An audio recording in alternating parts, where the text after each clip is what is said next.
with liberty and justice for all. Next, we're going to consider the approval of the agenda as presented. Is there a motion to approve? Motion to approve. Is there a second? Second. Motion second. All in favor say aye. Aye. Opposed say no. It's unanimously approved as presented. Number 5, public comments. My understanding is we don't have anybody signed up. Number 6, consent agenda as presented. Is there a motion to approve? Motion to approve. Consent Is there a agenda. second? Se- Second. All, any discussion? All, Ye- Yes, sir. I have one question. It's for in the finance department report, just a clarification. It's for, Daniel. On the B part revenue numbers, does that come in the same month or are they a month behind? In other words, I'm looking at June numbers from last year. It's at 479. And then, I mean, for a summer month, that seems low. So is it like 30 days behind or something like that? Yes, yeah, it's. So it's a recorded in month June, but later. it's, or It's the recorded in June, but it's revenue actually for the May's. prior number. month, yeah. Perfect. Thank you. That's all I have, Mayor. all in favor of the motion, say aye. Aye. Opposed, say no. It's unanimous. Number 7, Madam Clerk, if you will take charge and give us directions and so forth in regards to interviews for the Board of Commissioners. Okay, we're gonna have the staff, if you don't mind, clear out to the side, and all the applicants, if you could come forward and sit at these front tables for us. We're gonna give them all an opportunity for a 1-minute opening, and then the board's gonna go through and actually ask you each a question. We have 6 questions, so we'll cycle through and ask each person each question, and then at the end, you'll have a minute to conclude. And my only question for the board is, am I timing the responses for each question, or are you just letting them talk? What's the pleasure of the board? We had discussed timing just because we had so many people, but Each question. 1 minute per question, is that what you're saying? I didn't know if it was 2 or 3. I couldn't Sorry, remember. yeah, I think we talked about 2, but Right. we could do however you guys Yeah. want. I'd say at least 2, but however many y'all think, I'm open for 2. 2? Okay, so a minute opening, 2 for each question, and a minute closing. So we could start with the opening comments. If good with you, Mayor. Okay, so what order are we gonna go in? I'd say go, well, your left to right, maybe 1, 2. You go. Start. I'm not trying to take over Why don't you anything, find so. somebody different? Like we read, left to right, so, But you just, okay. all right, so for their opening is, they have how long? 1 minute for an opening statement. All righty, Can I say something? sure. Were we gonna ask the question and go down the line so each one got a new question, so? Yeah, rotate Yeah, around or something. what's gonna happen is, and so this will help y'all. Question number 1, we'll go down the line. Then on question number 2, we start at seat number 2 and go down the line back, and then 3 and 4 and so forth. They're just gonna be opening comments They're, right, just opening comments. initially, not the first question, All right, are we ready? not the first question. Just opening. Is that clear as mud? All right, you have, sir, the floor. So from the seat, would you rather me come to the podium? Well, we need to record it. As long, those mics are on, so it's completely up to you guys. It'll save us time if you just do it. from the Yeah. seat. Sure. All right, so first of all, I want to begin by saying how truly honored I am to be considered, among this group of well-qualified applicants that are deeply committed to our community. I want to serve as a Holden Beach Commissioner because this island isn't just where I live, it's our home. Memories are made here, traditions are passed down, and natural beauty reminds us every day why this place is special. My love for Holden Beach is what drives me to want to give back to the community that gives so much to us. My experience and approach is what I can bring to Holden Beach as a commissioner. My background in project management has taught me how to take ideas and turn them into results, seeing projects through from concept to completion with focus, accountability, and attention to detail. I am solution-oriented by nature. I don't just identify challenges. I like to work together with the team in the spirit of cooperation to solve these challenges. I understand how to bring a team together, keep communication clear, and move projects forward efficiently. And- For the record. Go ahead. If you wanted to state your name, you didn't state your I'm Robert Brown. I live at 109 Trapp Street. name. Thank you. All right, state your name, please, and begin. My name is Regina Martin. I live at 1032 Ocean Boulevard West. I am putting my name forward because I have served as a commissioner in the past. I know we're in the middle of budget season. I understand how the budget works. I also understand that there's a lot of difference between how the corporate world works and how a municipality works.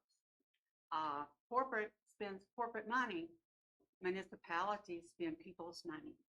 So I think that's a very important thing to remember when you are working on a budget. I have lived here 15 years full-time. My family has been here since 1962. My grandparents lived here for about 8 years before they started passing away. And then my parents were here for a while. And then I was fortunate enough to be able to be here as well. All right, state your name, sir. All right, my name's Rick McIntyre. I live at 122 Frigate, and yes, that is the address where the fire trucks were 2 nights ago. No problem. I have been a full-time resident of Holden Beach for more than 5 years now, a regular visitor to the island for more than 30 years. Professionally, I've got 46 years experience in public education. The last 15 years of those, I was in Ozark, Alabama, 8 years as associate superintendent of schools, 7 years as superintendent of schools. When asked why I might be interested, the normal answer is interested in giving back to the community in any way possible. We're all interested in that. In my particular situation, that is true, but as professionally, I have been responsible for some pretty large budgets. I've worked with a lot of architects and contractors in building and renovating several facilities. And probably most important, I've worked with a wide variety of people who didn't always agree on the direction the organization should be going. All right, name, please. Chad Hawk, 1222 Ocean Boulevard West. While I appreciate what's happening today, is within the board right to do what's happening? I don't think it's the right thing to be doing. We live in a democracy where our votes count. This process and this board's actions imply that Holden Beach residents do not need to vote for our representation. We still have time to call for a special election. In the recent past, we chose to wait for an election rather than appoint someone. Residents should have a voice in who they send to represent them, not just these individuals up in front of us today. So sitting here being imbued by what and how I represent residents, then it's just not the proper process. Candidates should sign up, they should spend time, money discussing their ideas, and residents should vote on who they believe should represent them, just like what happened a short months ago. Thank you.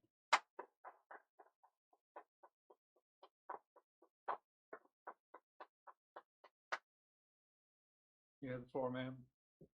Hi, everyone. I'm Maria Surprise, 159 Ocean Boulevard East.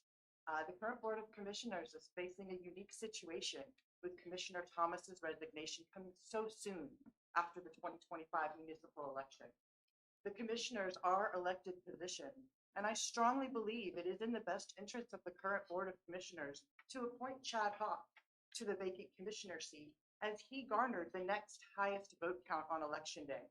As the current Board of Commissioners is well aware, our town has been deeply divided on several issues, and all 4 commissioner candidates ran on the promise of uniting our town and serving all the people of Holden Beach. Appointing someone who has support from a large and significant portion of our community would go a long way towards fulfilling that promise and it would show the town that we can work together for the common good. If, however, Chad Hawk is unwilling or unable to serve, then as the next highest vote getter, I would be honored to serve as commissioner for the town of Holden Beach.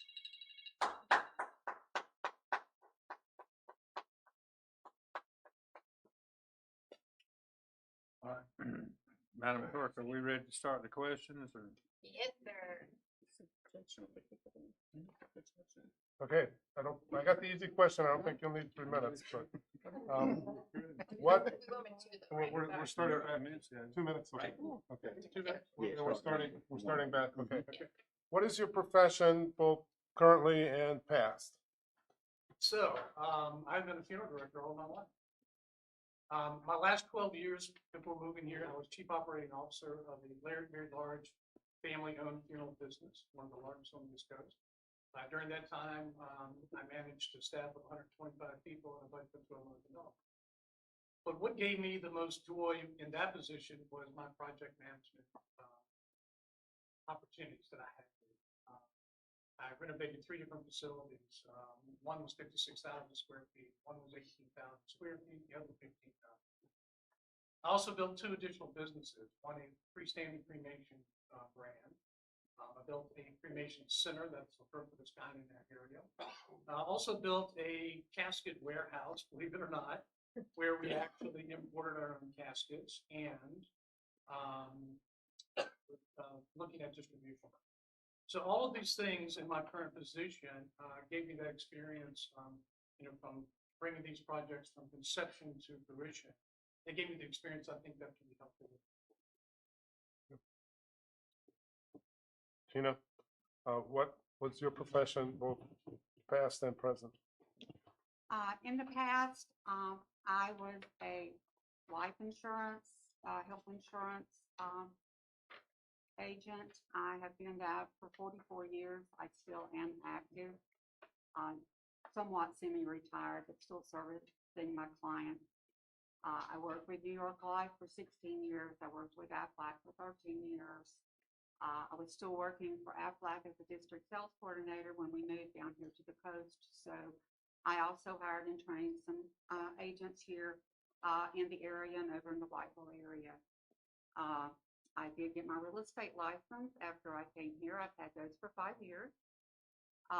And I've always owned some type of a business. So I have a lot of management skills, budgeting skills, and those type things. I currently own Mermaid Resort Services and also Mermaid Memories over on Holden Beach Road. Our Mermaid Management Company cleans and takes care of rental properties and also some residential properties on and off the island. And we have been doing that since we moved here full time in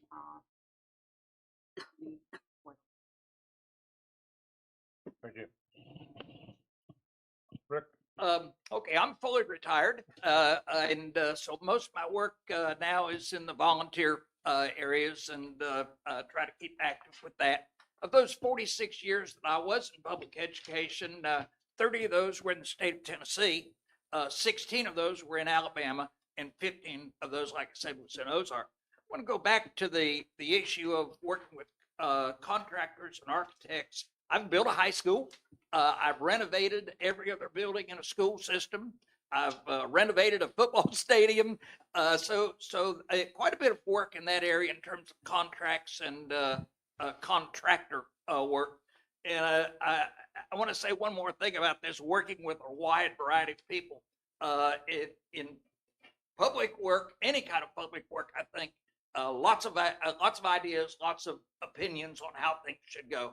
Compromise, getting along with people, seeing things from multiple points of view is really critical. And that was one of the things that these people said I was pretty good at. Thank you. Thanks, Rick. Chad, what's your profession, past and present? Retired, and then I was a soccer executive, ran several companies as well at one point in my time. But let me just lead into something you're going to hear quite a bit, which is we shouldn't be interviewing for this position. It's that simple. There should be a special election. This board knows it. I'm going to keep repeating it. because we need to vote on this. Just like we need to be able to vote on what we did with the pier in November. We represent ourselves by the residents, not by the board. Thank you. Maria, your profession, past and present. Yes, I'm a retired energy executive with a degree in electrical engineering and over 30 years of experience. Currently, I'm serving on the Holden Beach Town Hall Planning and Zoning Board, and I'm also president of the Holden Beach Property Owners Association. I was pretty clear during my campaign about everything that I did. I don't think that there's anything new that I can tell you that you don't already know. And in the essence of time, to keep this moving, and also if you have any more questions for the folks we don't know that well, 2 minutes is really a lot of time to get to know people who are just entering this process for the first time. Thank you.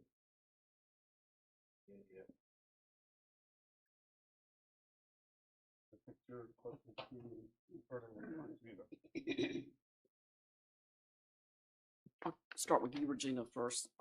Some of you kind of have sort of addressed this a little bit, but as far as your experience as it relates to having served on any boards or committees or any other governmental entity with the state or just any public service in general, can you share that with us? Okay, well, I already explained my professional background. I have also served as president of the Holden Beach beautification for several years in the past. I was also involved with the HBPOA for a number of years, and I served as, I guess, the treasurer at one point. I was the fundraising chairman.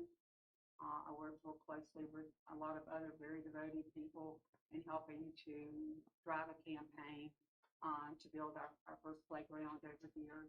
The one nobody was going to come to, and look at it now. And what a beautiful job the county's done, making it even better.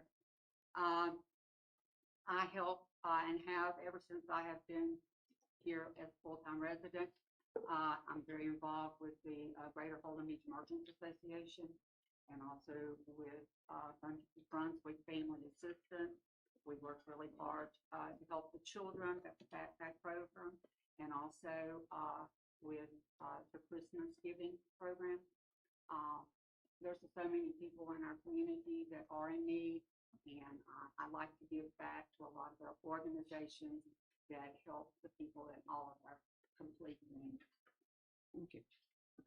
Rick, same to you. I was an appointed superintendent, so I managed a 5-member school board. That was fun from time to time. My other work for the city, for the town, I serve on the Board of Adjustment. So we hear issues that come up that are a little bit outside of the ordinances and things like that for the town, and try to make decisions with that. I'm one of the community appointees to the Resilient Coastal Communities Program, where we're looking at issues that deal with the town that might become issues in the event of natural disasters. So there's a lot of overflow with wastewater management, fire department safety, beach renourishment, all of those things when natural disasters hit. The nice thing about the Coastal Resilient Communities Project is we understand there's a little money at the end of it. So there's going to be the opportunity to apply for some grants, we think, as we identify these things. I am president of our local Davenport Property Owners Association. That's up on the western end of the island. It's pretty much one street, a little bit of Ocean Boulevard, but we do meet. I work with a Second Helping group on Saturday mornings. We're the group that sets up on the other side of the bridge and collects food from the visitors as they leave. Usually about 1,000 pounds of food are collected every Saturday morning. That's a really nice program. It restocks food pantries and things like that. So those are some of the things I've been involved in. Okay. Chad, what about you? Thanks, Sylvia. While I've been involved in a lot of boards in my life, public and non-public, I'm going to revert back to my previous answers, which is this. It still bothers me. I remember running for the board and had many meetings with candidates that were running at the time, and how we weren't going to divide and continue to divide our town. But here we are in this process. And the board's actions imply that Holden Beach residents do not need to vote for our representation. And it's shocking to me. And it brought back a memory of mine, a very core memory. I was a screw up until I was 19 years old. Big screw up, was going nowhere in life. Joined the Army, they took me. They didn't have to. But I learned something when I was in the Army. It was extremely important. Let me say it exactly this way. It gave me pride in my country, that flag standing right over there. It gave me faith in rights given to us, in a lot of cases earned by many people, but also a reminder we must continue to earn those rights by using them. Voting to save the right. And it has been since those days of the military, and since. And that we're sitting here today, interviewing for a role that is something that should be elected is wrong. Thank you. Could you repeat the question? Yes, could you, could you share with us any boards or committees that you're involved with in the town of Holden Beach, or any other governmental entities that you participated with, or any other just public service in general? As I mentioned before, I currently sit on the Planning and Zoning Board, and also with Rick McInturf, I'm part of the RCCP, the Resilient Coastal Communities Program. I believe I was just voluntold to show up at David the Dots so that we can promote that program and get input from our community. I'm excited about that. What other boards am I on? Well, something that people might not know, because I don't talk about it a lot, was back before I moved here permanently in 2018. I served as the president of our Lobsonville Park Condominium Association. It was a 5-story building of 25 units.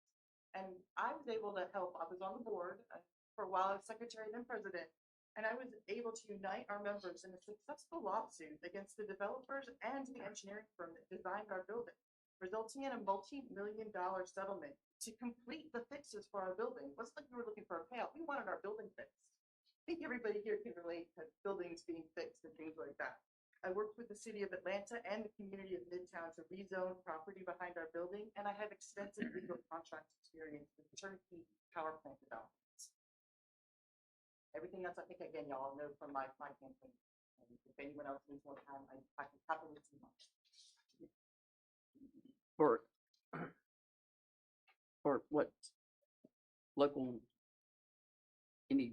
boards or committees that you're involved with, or in your past with any other governmental entities or public service in So general? I will now be very upfront about this. No previous experience with any government agencies. With the time constraints on my job, trying to raise a family and other things, I spent a lot of time in community service. So I was a Rotarian for 25 years. I served all chairs in Beverly. I was president of our club twice. I also was very active with Richmond Friends of the Homeless, providing not only homeless shelter for people that needed it, but also food as well. I was very active with the YMCA Bright Beginnings program, and I was a Little League soccer coach. Also coached baseball and soccer at my kids at Holden. And where I worked, we partnered with an organization called Full Circle 3, which helped families and people in our community that could not afford counseling services. That's kind of the extent of my community. No direct involvement. Thank you.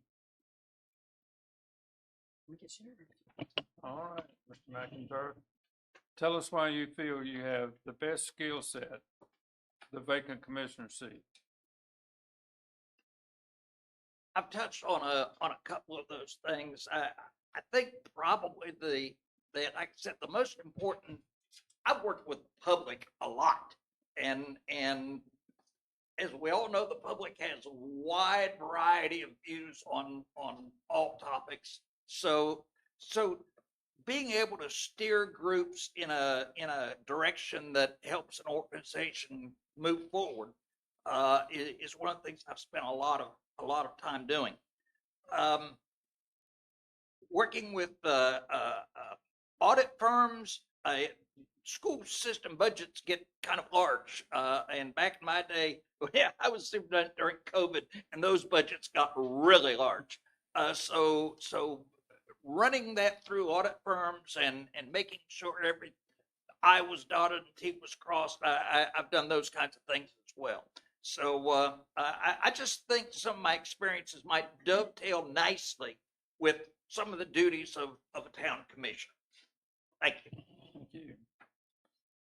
Sir, tell us why you feel you have the best skill set for the vacant commissioner seat. Thank you, Mayor Holden. I don't think a job interview for a role that's something that should be elected is something that should be happening. Asking me if I'm the best person should be something I'm not involved with here, there, and out.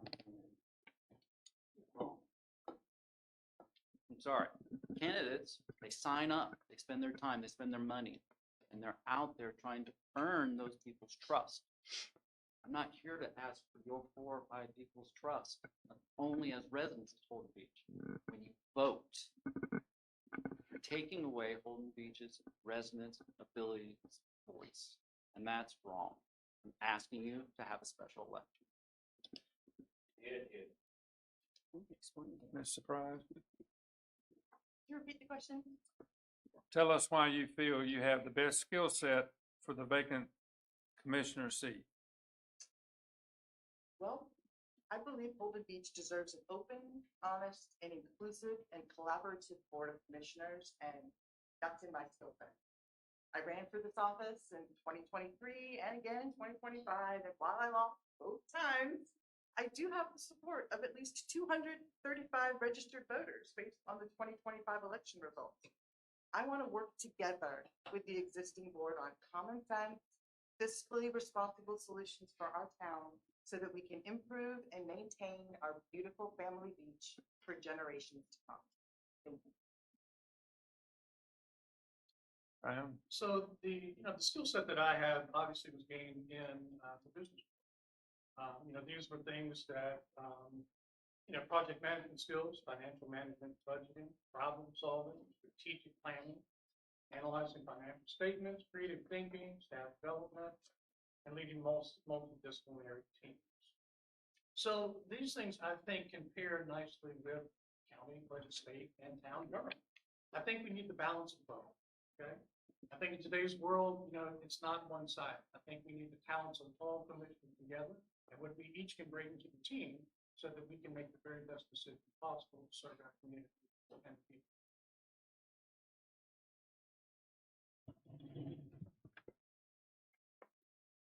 Well, as I stated earlier, I have served in the past, but I would also like to add that I believe I bring a unique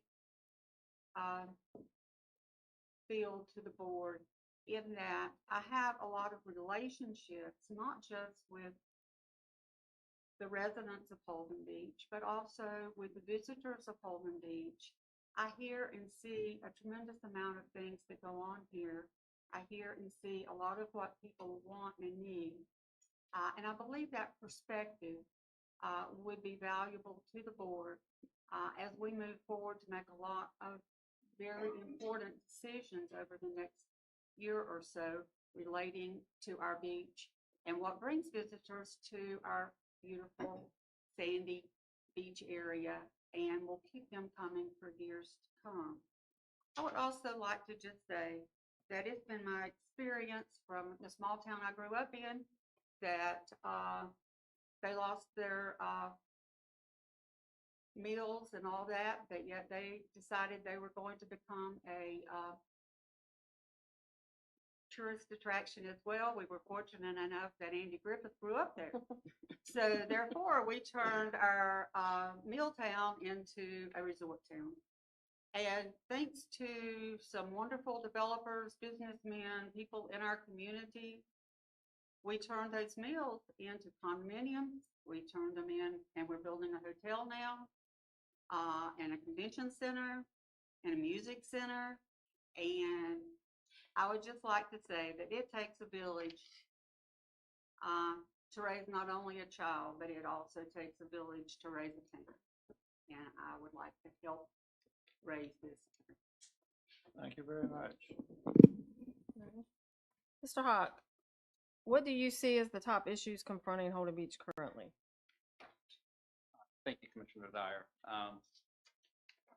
There's lots of issues, but right now the number one issue is we should be voting for this role.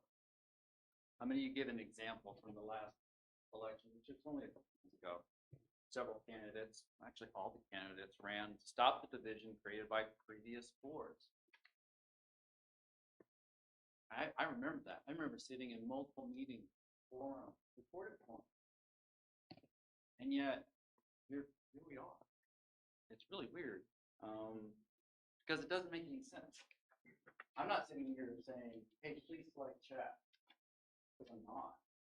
Because there wasn't an election when Tracy stepped out. We stepped out on our own, and that's okay. But the thing about it is, we have elections for a reason. Good example is, we had it on record in November, all the candidates said, we don't want to use tax money for the year. They did. Said it in the form. Go back to the recordings. That's one example. They have to say what they feel. Right or wrong, they have to say it. And that's okay. That's what elections are about. Here we are, interviewing for a role in the United States of America. We've got to stop this process.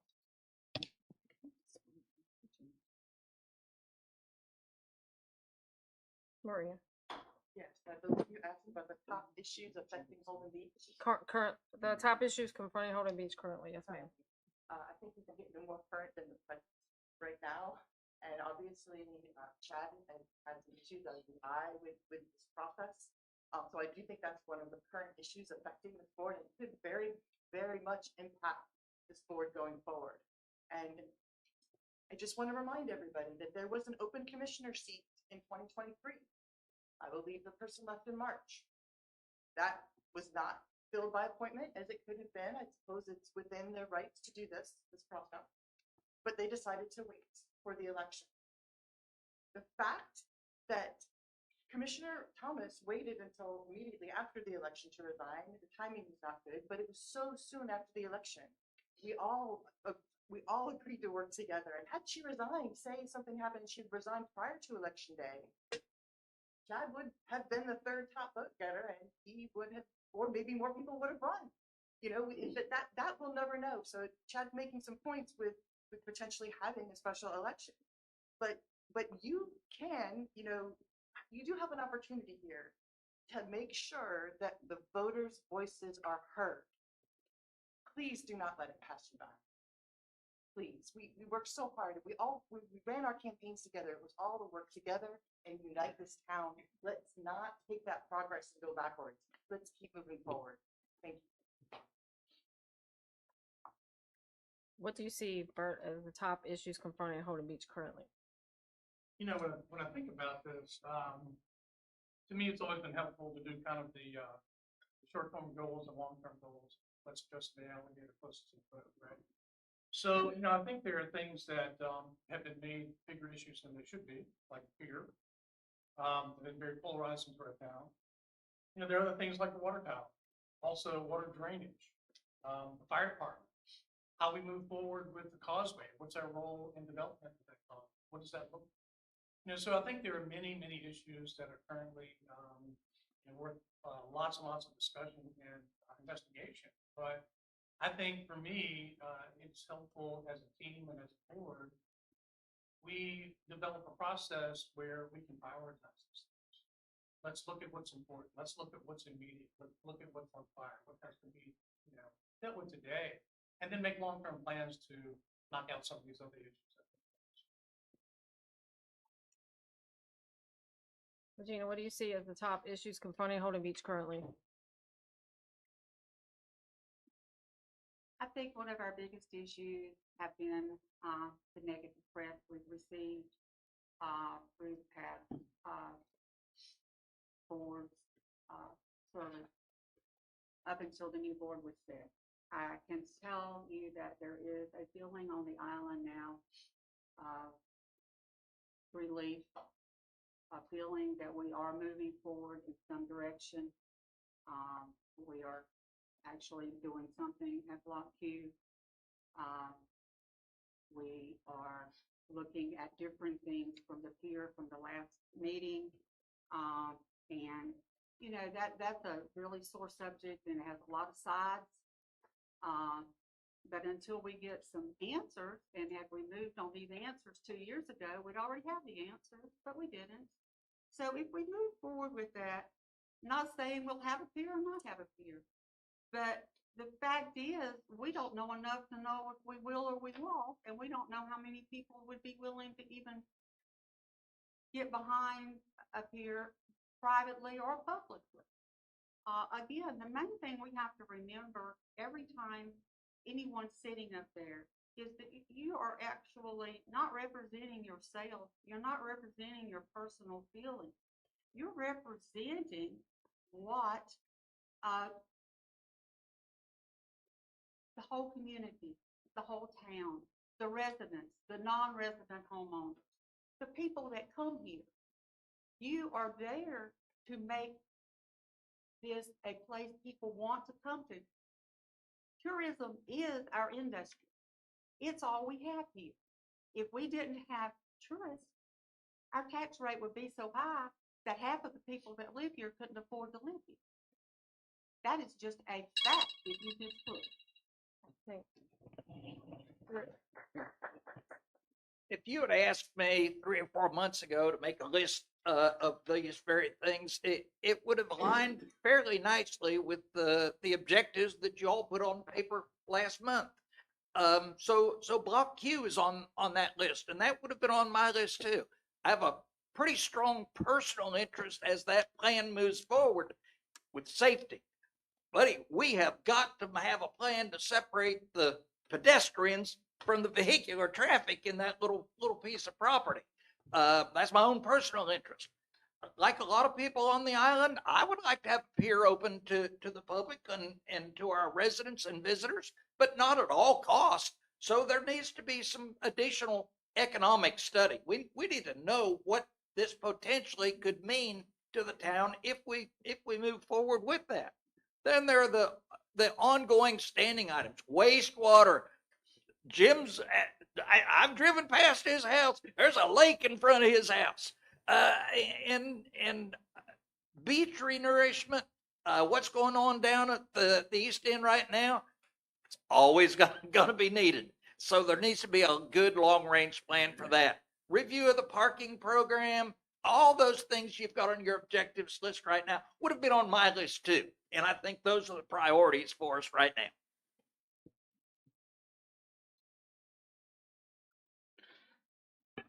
I got a longer question apparently. We know you like to talk. It's just the look of the phone. All right. Good afternoon, Chad. When the town is evaluating future investments, whether it's amenities, infrastructure, planning, or broader initiatives, what criteria do you believe should guide those decisions, and what's an example of a project you would prioritize under that approach? Maria. Maria. I was pretty sure Don't you're mean to supposed to check. ask me that question. One, I didn't two, mean to three, say- 4. I'm sorry. My apologies. I will. Thank you. When the town is evaluating future investments, whether it's amenities or infrastructure, planning or broader initiatives, what criteria do you believe should guide those decisions, and what's an example of a project you would prioritize under that approach? Excellent question. I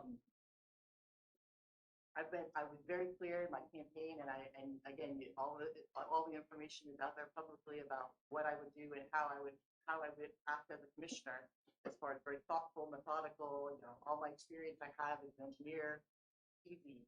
First thing is, again, as elected officials, we serve the town and the people of Holden Beach, all the people of Holden Beach. So obviously the residents and the people would need to be, have some input on what's important. Public safety and infrastructure. We don't have people here if we don't have infrastructure. The beach strand out there, the police department, the emergency responders. We need a fire station.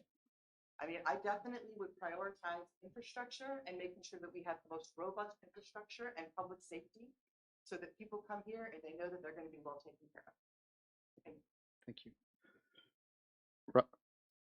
Robert?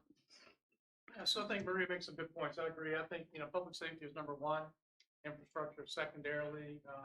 From there, the needs that accomplish, those things like basic drinking water, to the residents that live here, visit, things that we need to focus on day-to-day life.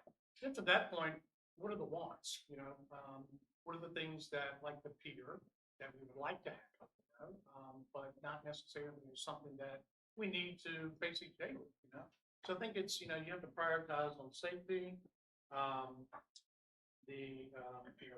what is needed by the residents, day-to-day, just what makes us tick and operate, what we need, and making sure that those needs are met before we can even, look at things that are, maybe some of the wants that would attract other people. Ms. Virginia, would you like me to read the question again? Yeah, would you, even though I wrote it down, I'm not sure I can get it. It's all right. So I'm getting better at reading it. When the town is evaluating future investments, whether it's amenities or infrastructure, planning or broader initiatives, what criteria do you believe should guide those decisions? And what's an example of a project you would prioritize under that approach? Okay, I believe that anytime we're getting ready to do any kind of project, that it should be thoroughly investigated, not just piecemeal, this piece and that piece, that everyone in the different departments within the town, we need to utilize their expertise and go to them and ask them to bring to us their ideas as well, so we can combine everything together. As far as the project, and y'all will be surprised that my project would be the fire station, because I believe we do need a permanent, nice fire station here on the island, and would like it to be year round. And as our citizenship has grown, I believe that's a really important thing for us to focus on. But when we are looking at that, there's a lot, we own some land. Can we use it? Maybe, maybe not. Is it appropriate? What kind of building do we need? Talk to the fire people. What do they need most? And then what do the residents themselves need more? So I think that's very important. And then of course you all know the pier is very important to me anyway. But again, it's to me. Maybe it's not to everyone else. So therefore, I believe it's very important.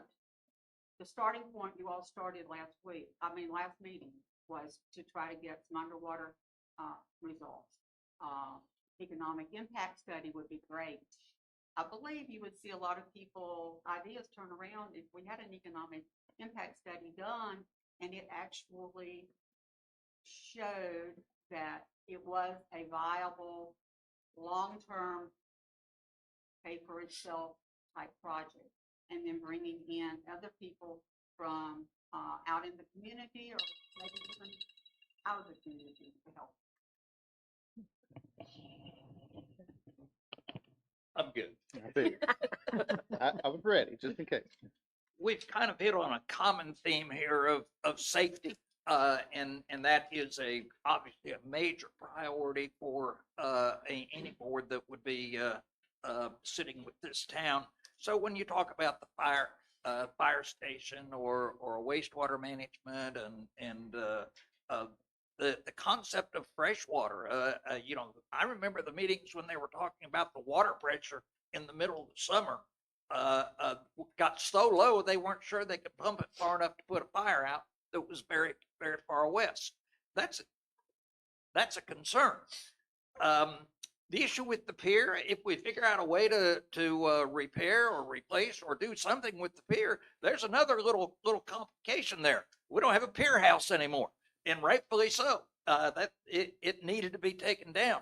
But there have been some ideas floated for that, but you're going to have a pier house too, unless you want to put a card table out in front of the pier and sell tickets to go for a walk on the pier. I don't think that would work very well. So how you go about merging those two ideas are going to have to be considered at one time. So to some extent, return on investment goes along with all those ideas, but some of these things aren't going to have a big return on investment. Wastewater work, when you're talking about tiling and things like that, That's not going to generate a lot of income. Yeah, those are high priorities for the town. Chad? So I appreciate the question, Keith, I really do. But I have to go back to what I'm saying. I'm gonna go back for a record turnout in November for an election, for choices that all the Holden constructions got. We had to decide, what did we want to do here or not at that time? We got to vote on it. We had to open commissioner roles. We got to vote on it. Period. Interviewing for a role, especially a political role in the United States of America, is just a shame. To ask you to stop dividing us, call a special question. Ask Candace to stand up, sign up, spend time and money discussing. Really do what's right and not be selected by the few, but by the many. Thank you.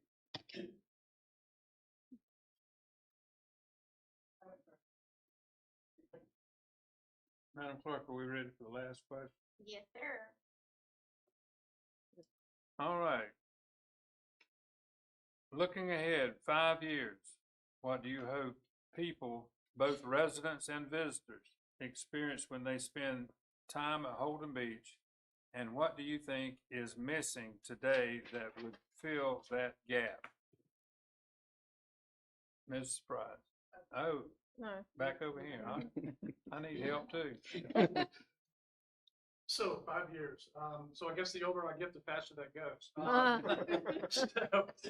years from now, I would like to hope at that point, we have this very beautiful flourishing pier with a pier house. It's a nice restaurant that I can take my family to.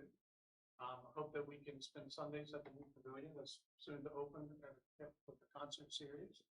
Yeah, I'd love to see that everyone has, nice, clean drinking water. We have drainage issues resolved. And I hope we're on the way to either having a firehouse built or maybe one that's already done. I really would like at the 5-year mark to see some type of definitive plan for a redesign, restructuring of the conflict, and what that looks like. I know that's a lot to hope for in 5 years, but again, the older I get, so I'd really love to see things happen. Now, what's the second part of that question?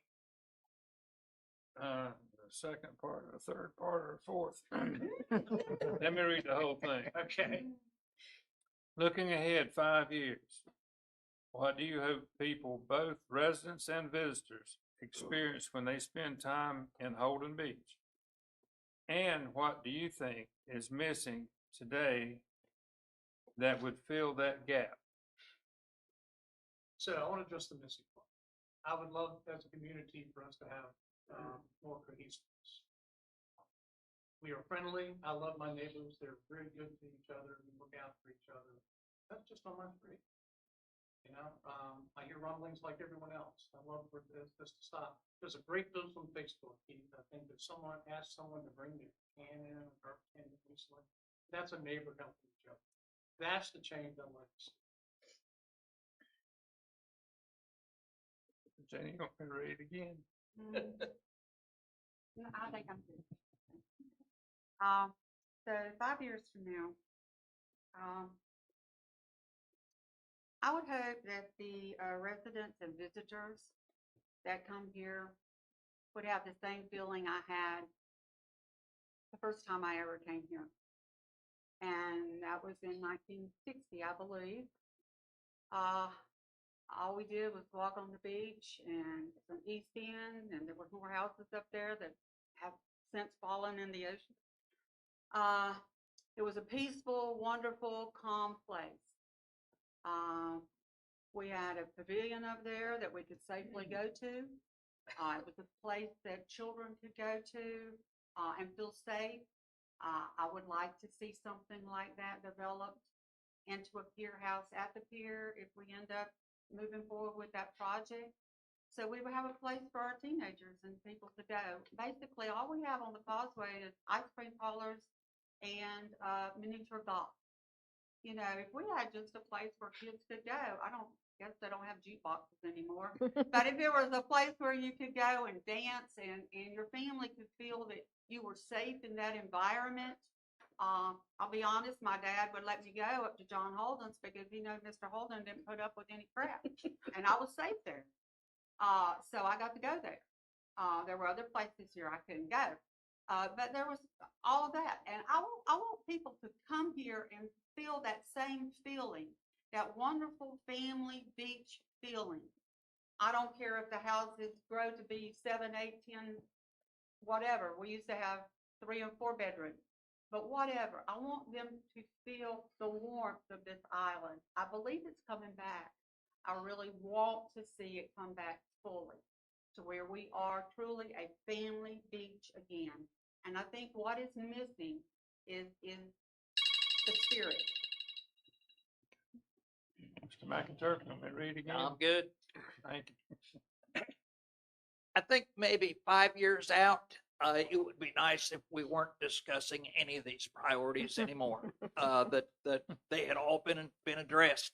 When my family and I 30 years ago began looking for a place to vacation and ultimately a place to retire, we started in North Myrtle Beach and tried that a couple of years, moved on to Cherry Grove, and one day we decided to just get in the car and drive.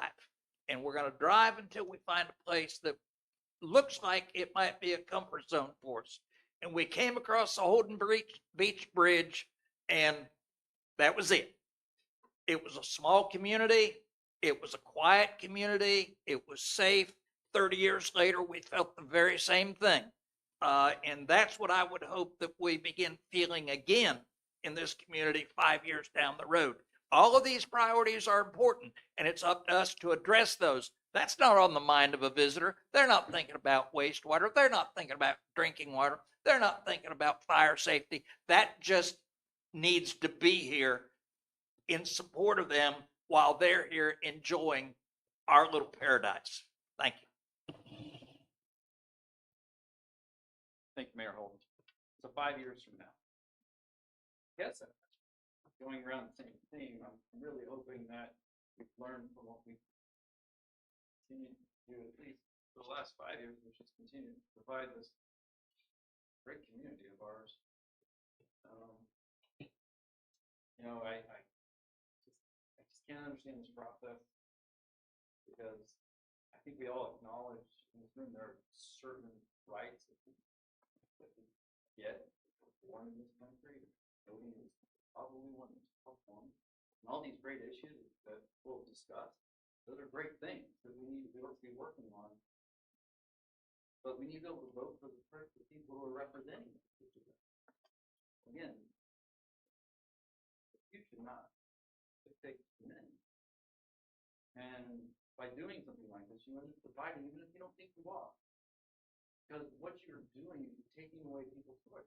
I would love to have the chance to vote for any one of these individuals. I would like to have the chance to vote for one of those people. You're taking that away from me. You're doing that right now. So I'm asking you, please consider a special election. 5 years from now, actually, I kind of want to see Holden Beach be largely the same as it is right now. A beautiful, family-friendly beach with limited commercial areas. I will say I would hope that in 5 years, we have all these resiliency projects we're working on that will be contributed to an improved quality of life. So we'll have reduced flooding and a beautiful beach strand. We'll have robust utilities. All of these things would be great. But again, that feeling, you come over the bridge and just, you know, I'm home. That's how we want our residents, that's how we want our visitors to feel. When they come over that bridge, they're home. And that, we are so unique, this beach that we have here. We're so unique, and that really needs to stay the way it is. What's missing? What's missing for me is coming over that bridge. I would love to see a beautiful green space stretching from Block Q and the new stage up down underneath the bridge, with sidewalks all the way to the chapel. So that people could really, you know, that would be kind of our welcoming space to Holden Beach. I think that's achievable, and that would really make a statement. Thank you. Thank you. Madam Clerk, where are we? I think each candidate gets a 1-minute clip.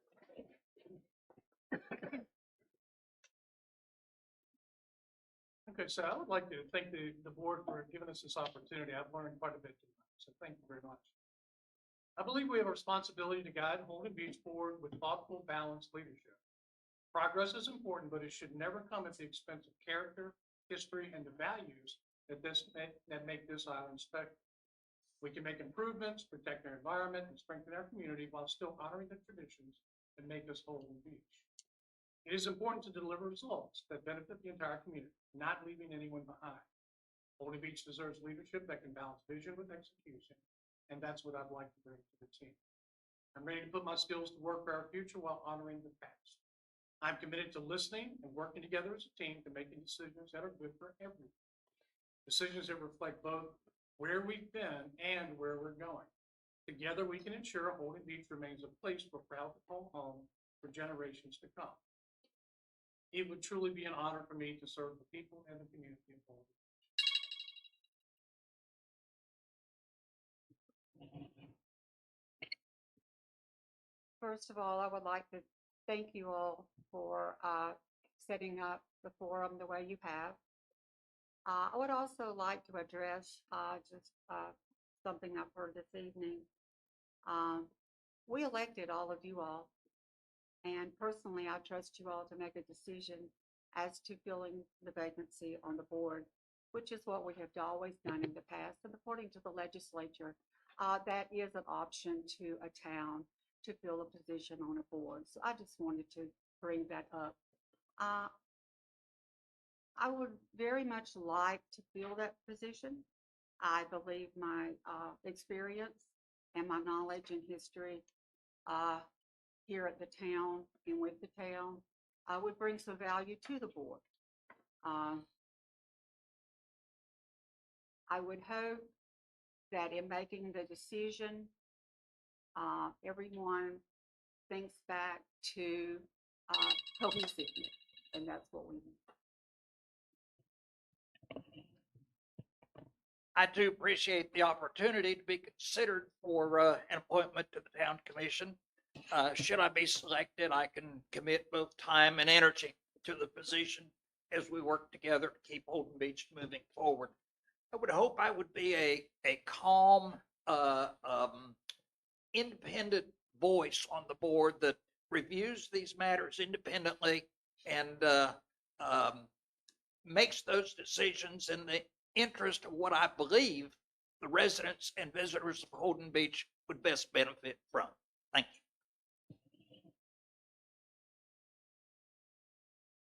While what is happening today is within the board's rights, it is. It's not right. And I'm not speaking to the board, I'm speaking to the better part of the giving up the rights. We're giving up the rights right now. And that I don't understand. It makes no sense to me. You vote for candidates because they have to come out and speak to every one of you. Give your voice and your vote to an individual. And giving it away. We're allowing it to be hated. And that's just disturbing. And I'm sorry it sounds dramatic, but it is, because it's one of the best things we've ever been given in our entire life.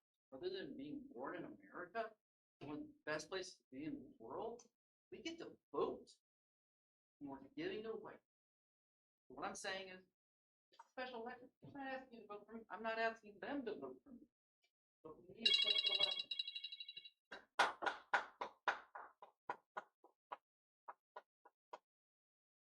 Again, Maria Surprise, 159 Ocean Boulevard East. Thank you to everyone who came out tonight and to those watching remotely. I know you're there, I can't see you. Elections matter, and it is important that the registered voters of Holden Beach have a say in their local government. Chad's not asking you to vote for him, I am. I'm asking you to pick Chad. They got 236 votes, which is a statistically significant portion of our voting population. And if you're unwilling to do that, I got 235. Appoint me, I'm willing to serve. And just because you can select a new commissioner through this process doesn't necessarily mean that you should. I'll remind Commissioners Pate and Smith that as soon as I learned about Commissioner Thomas's resignation, I called them and we had quite a conversation, and I strongly urged them to appoint Chad Hawk and uphold their campaign promise to unite our town and to serve all the people of Holden Beach. Thank you.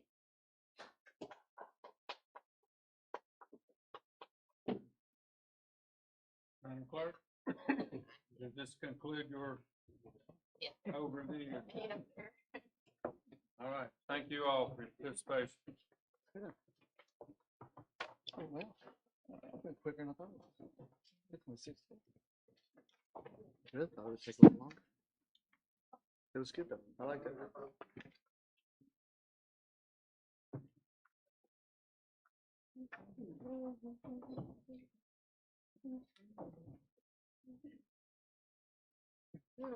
It's breathing.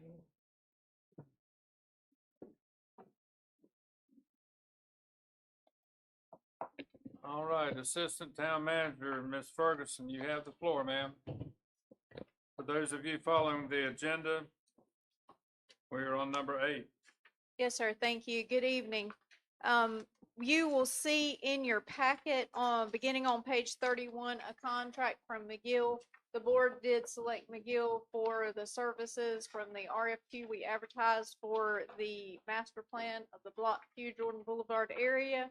What you have in your packet is a draft contract so that you guys could understand the scope of work as the staff and as McGill understands them before they put a price tag on it and then turn in a formal contract for your review at the next meeting. So actually have Michael Norton from McGill in the back. If you guys have any questions about anything on the proposal, we could ask him to come up. Staff would be happy to answer as well. And it's the board's decision if they're happy with the draft contract. There's purposely, as I said in the cover page, no price tag associated with this because if you make changes to what you see in the scope, that would change the price. Anyone want to speak? Questions, comments? Motion? Motion to approve the draft contract? Looking for a second. Second. Anybody want to discuss it? Motion maker, would you like to discuss it? Good, thank You ready to vote? All in favor of the motion, say aye. Aye. Aye. Those opposed? It's unanimous, Madam Clerk. Thank you, Ms. Ferguson. We're on number 9. Ms. Bennell? Resolution 2605 was prepared based on discussion from the March meeting. The resolution expresses the board's intent to update section 30.15 voting in quorums of the Code of Ordinance to make it consistent with the board's current rules of procedure and North Carolina General Statute 160A-74. It also schedules a public hearing on the matter for May 19th at 5 p.m. The suggested motion is to approve resolution 2605 if the board wants to move forward. Anyone want to make that motion? you. Motion to accept resolution 26-05. Is there a second? Second. Any discussion? Tom? Yeah, I can't support this. I think we had our this changes our charter of the town. We've had it in place for close to 20 years. It's been working fine. I don't see any problem. This is a solution looking for a problem to me, so I just don't think we should be making these kind of changes to our charter unless there's a real driving need on why we need to do this. I think it makes what's in our charter consistent with what the requirements are in general statute. What's the reason behind it? Any more discussion? That's my understanding as well. It just cleans up the language. It really, I don't know that we're making a huge change. We're still operating under the statutes of North Carolina. And if someone looks at the statutes of North Carolina and they look at ours, they're not going to try to figure out some intermediate way to figure out if we're in order or not in order. And this just cleans it up and just makes it cohesive, in my opinion. Any more comments? Hearing none, all in favor of the motion, say aye. Aye. Opposed, say no. No, 3-1, Madam Clerk. Okay. We're on number 10, page 2. Mr. Evans?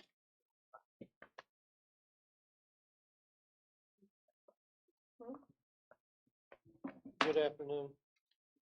I bring before you tonight an encroachment agreement.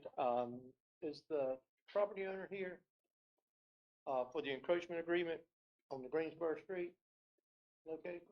Okay. Anyway, the property owner made application, and of course, we had to turn him down. As you can tell, he has no land on the other side. There's a creek that comes up and actually dips all the way to the edge of the road there. And because of that, he's gonna have to start his project from our right of way. So so whenever a property owner needs to cross the public easement or a town property because of physical barriers or natural barriers, the town will allow for an agreement so that they may have the ability to do so. We do that on Hillside Drive and several other locations. If you look a little further down, the ones a little bit further down to the right on that plan right there show where they actually have enough land that they don't need an encroachment agreement. The two on either side, the one to the right had just enough, he didn't need one, but the one on the left never got one and somehow managed to get permitted. That should not have been permitted. We ran into a similar situation on the end of Greensboro Street where a private property owner owned between them and their next piece of property. So we have to be real careful where we're letting people start from. But in this particular case, there is a real need in the future for a bulkhead to protect that road that goes from the left-hand side as you take the corner all the way around the corner. If you drive through there, you can see it. Me and the Public Works Director have talked about it and discussed it. And I actually missed an opportunity for us to get the camera permit there because I was busy somewhere else. But this is basically an encroachment agreement. It's the same as we've done on Hillside Drive. And by signing this, you're basically saying you're giving him permission to start from there. In this particular case, he's putting in a bulkhead and then he's going to start his process from there. We can actually connect to that bulkhead, or if it needs to be maintained, we can either assist him, or if we have to take it out, then this agreement holds us harmless for anything we would have to do. We wouldn't have to pay him if we have to do something there and don't put it back. So he understands that this is an agreement to put it there, but that doesn't mean if we have to tear it back out that we have to put it back. So I would encourage you this actually adds to the property values of the town, so I would encourage you to approve this encroachment agreement. It's consistent with all the others we've ever done. Any commissioner have any questions? I do. I know we've got a lot of parcels on the island that are underwater. Is there a parcel there? Yeah, there's a parcel beyond, there's a parcel beyond where the right of way is. Okay, His there's property- an owner of that parcel? Yeah, it's the guy that's putting it, Okay. yeah, they own, yeah. You can't, you have a right to go out there, but in this particular case, they own the property. In Yeah. other words, where their line would have come up to where our right of way was, the right of way has eroded back so that they can't connect. That's what I was explaining down further to the right. They had enough. They have enough to the right. You can see it there. People park there, so why?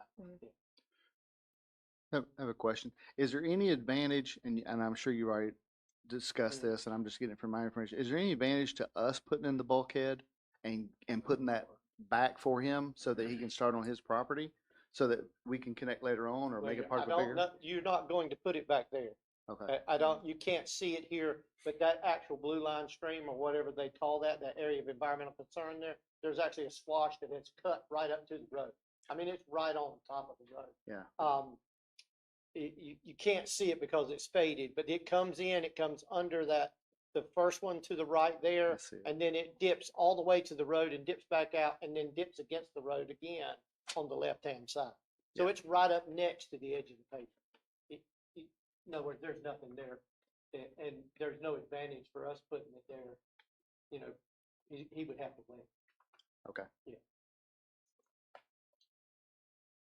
Any more questions from the commissioner? If you're ready to vote? We don't have a motion. You needed a motion or just, I need you to approve y'all I'm to sorry, I approve. thought we so, I make a motion to accept the agreement about the McKee permit, is that right? Is there a second? Second. Discussion? We do have a motion and a second. Thank you. All in favor of the motion, say aye. Aye. Opposed, say no. Unanimously approved.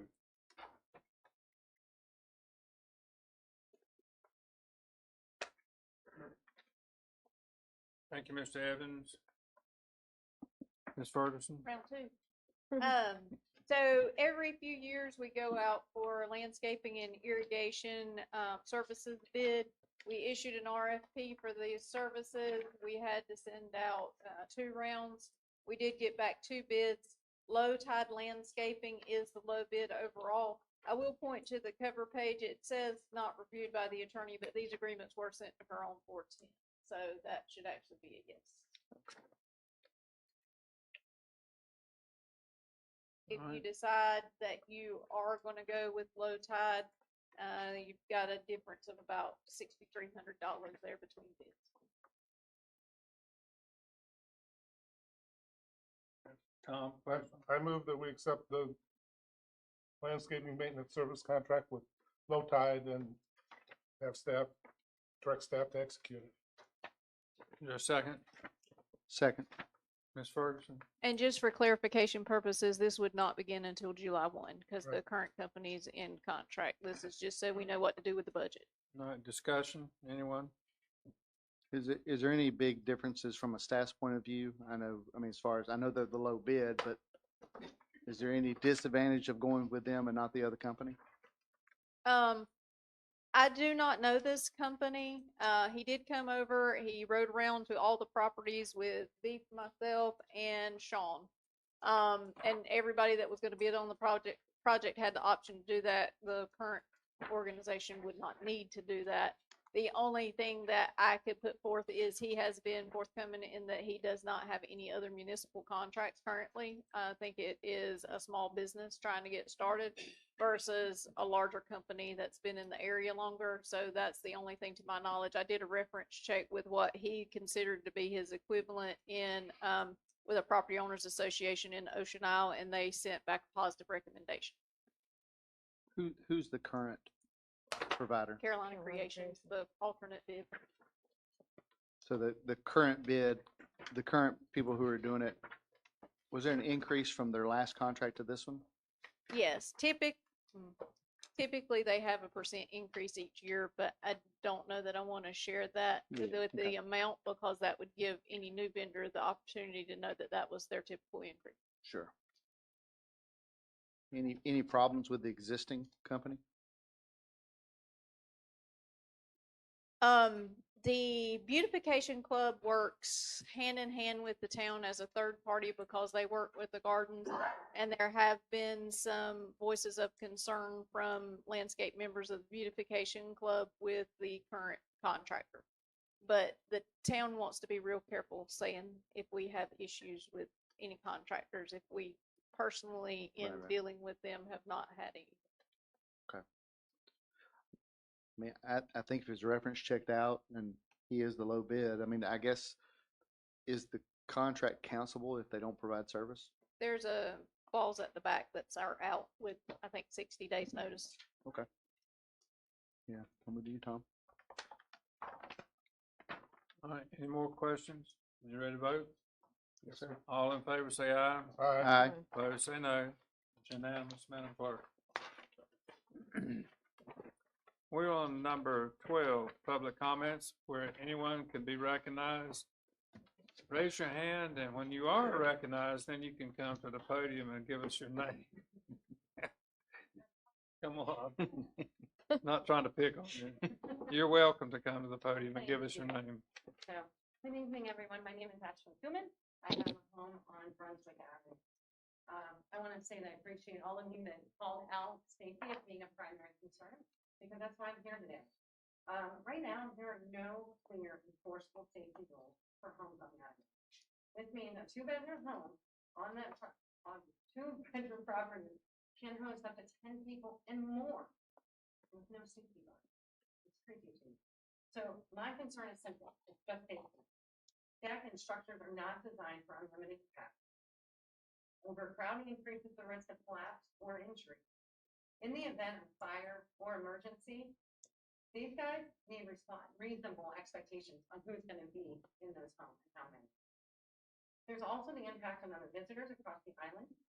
When homes are overcrowded, it often leads to noise disruption and neighboring guests end up calling the police for help.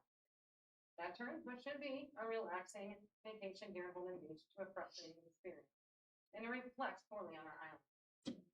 So I'm not asking for restrictions that hurt tourism. It's about aligning occupancy with what homes are safely designed to handle. So I strongly feel this is a reasonable request to have enforceable safety rules that protect residents, visitors, and the reputation of our entire community. So this is my ask.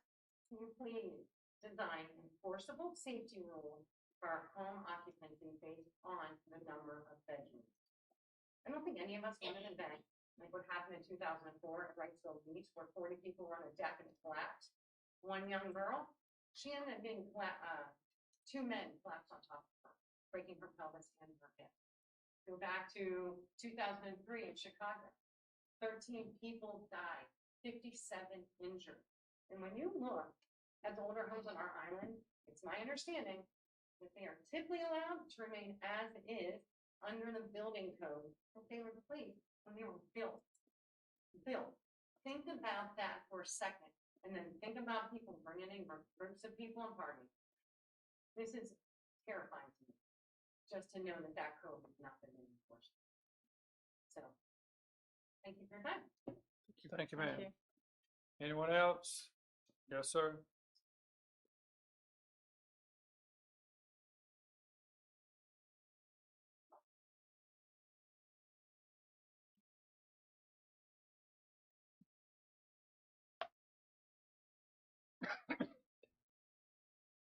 Bill Carter, 108 Starfish Drive.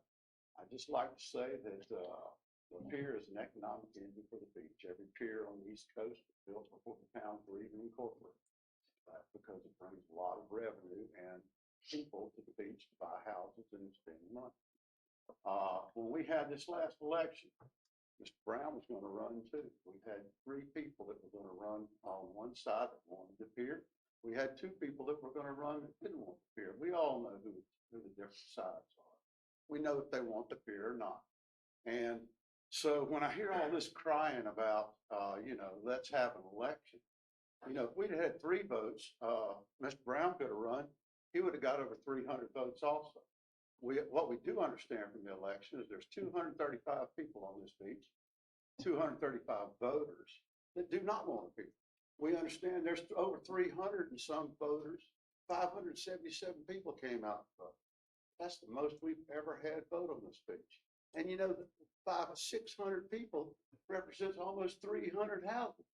Wow, that's 10% of the people that pay the taxes on this beach, right? So when you start talking about, I came in third, well, that's because we only had 2 votes. We'd had 3 votes, 3 people wanted a pier, they would have gotten over 300 votes also. So I'm tired of hearing this crying. I'm tired of hearing people that don't want a pier. We need it as an economic engine for the beach. On April the 10th, we all came in here and we listened to HDR say that repairing the pier is not an economic, it's not economically feasible. It's crazy. It's been wasted money. Of course, I told you that 4 years ago. So we need to get a plan for a new concrete pier, a new nice building. We'll have that done in 2 years, and in 5 years, we'll be walking on it for 2. Now, the pier was built in 1959 when I was born. It went down when I was 28 years old in '88. We could have bought it in 2016, but those 235 people had to control everything, so we didn't buy it then. So when we finally bought it, then we got 3 more commissioners that didn't want the pier, and they picked this contractor we have now, who has never built the pier. So come on, guys, get with it. Let's get a group. Let's get together. Let's make a plan for a pier. Let's build it and be done. Thank you. Bauer.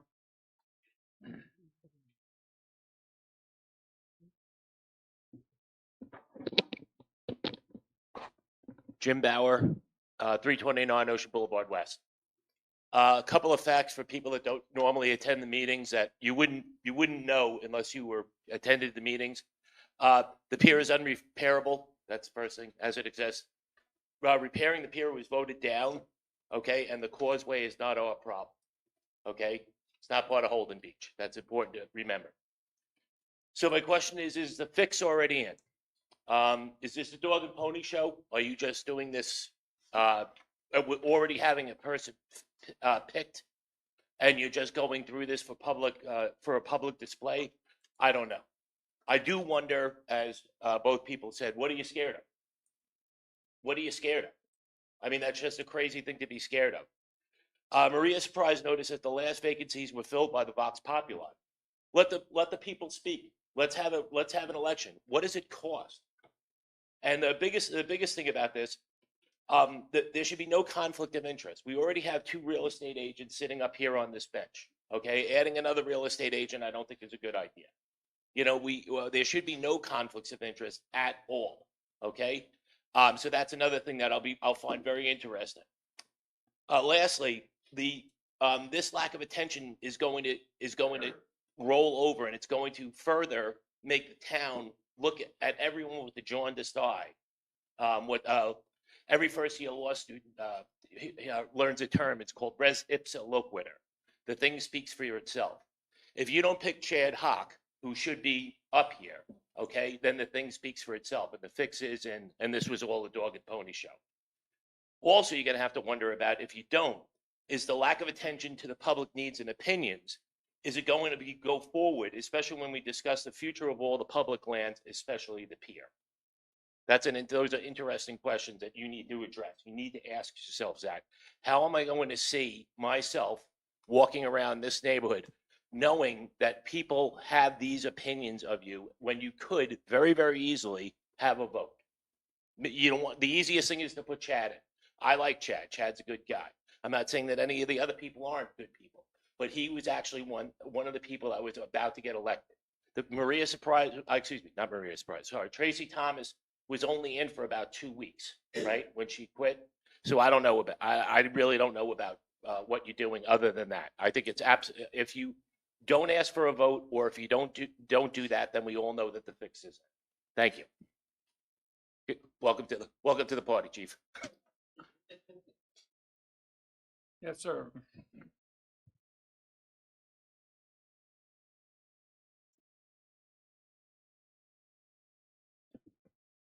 Will, I think you really should be on the board. I still think you should be on the board.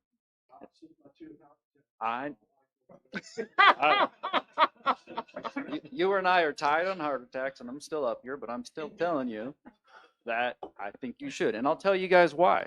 I didn't come up here to talk about Will, but I've been sitting here thinking about this for a second. Will and Jim. Sir, we need, the first thing you need The to public comments. Chad Hawk, 1222 Ocean Boulevard Thank you. West. Thank you very much. So, but both Jim and Will are consistently here fighting for what they believe in. Every time. I love that. Thank you. Even if we disagree on things, I appreciate that. Will has been very consistent. More than anybody in this room sitting here today. Thank you. He's talked about a concrete pier since the beginning. He thought it was a shame we weren't doing it from the beginning. He also called out that some of our businesses should throw their money behind it to help build it.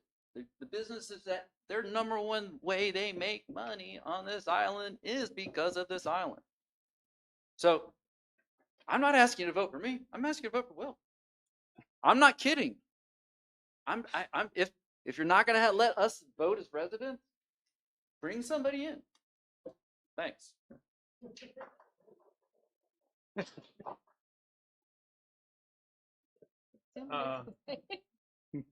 Well, I saw 3 hands up, 3 hands down. I don't know. All right, Regina.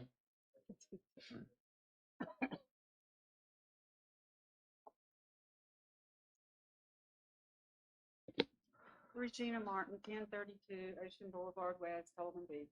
I'm bringing you some cheer, okay? Everybody wants to be heavy tonight, so I'm going to bring you some cheer. I just want to remind you that A Days at the Docks is this weekend. It starts at 9 o'clock on Saturday. We have music all day. We have a street dance that night from 6 to 9. I want to invite all of you to come out. Please remember to remind your neighbors. We do a lot of differing fundraising activities through our festivals. In the past, we've been able to provide things for the police department, for the town in other general ways. And I actually personally run the raffle booth. So I invite all of you to come by the raffle booth and buy a ticket. This year, more than likely, most of the money will go to Brunswick Family Assistance to help with the children. So thank you all very much.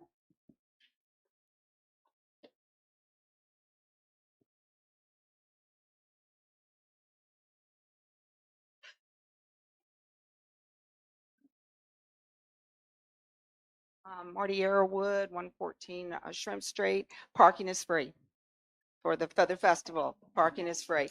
As a 30-year teacher in Brunswick County of government and economics, I want to address an issue.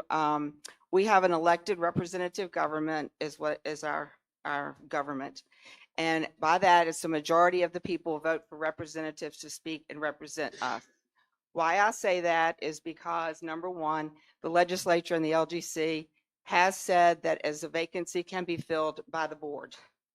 That is done for a lot of reasons. To address Mr. Bauer, I also work for the Board of Elections. How much is it going to cost? Easily over $100,000 to have a special election. It has to be taken to the board. It's not come to town hall, fill out a piece of paper and vote. It's going to have to come through the County Board of Elections, probably not happen until July or August. So when they said at the meeting about 2 months ago about filling the position, one of the biggest issues for doing it was to have somebody on the board to carry us through the budgeting process because it is so important. If we go to the special election process and we follow those steps, which I don't have all the details, but I have enough of them having worked for the election board and taught it for years, it's not something that can happen in the next 30 days. The town will be assessed the cost of doing the election, and it will have to have like 30, so many days for advanced voting, so forth and so on. It's just not go by town hall, check your name off on the list and vote. It would be run just like a regular November election. So I understand the process and I support these guys trying to get this position filled to get us through the budgeting process. Thank you. Anyone else? Last call. Okay. We're going to move on to Mr. Chadwick, Town Manager.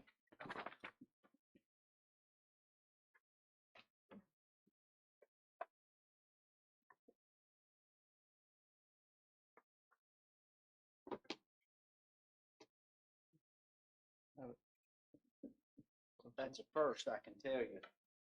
In my many years that I have had people get up here to put their names in the pot, and then everybody starts saying, vote somebody else. I mean, that, hey. Let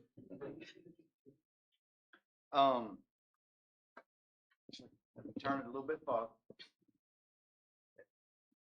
Plus, we're gonna start having interviews, because we're moving pretty quick, but we're getting ready to slow down. Sorry.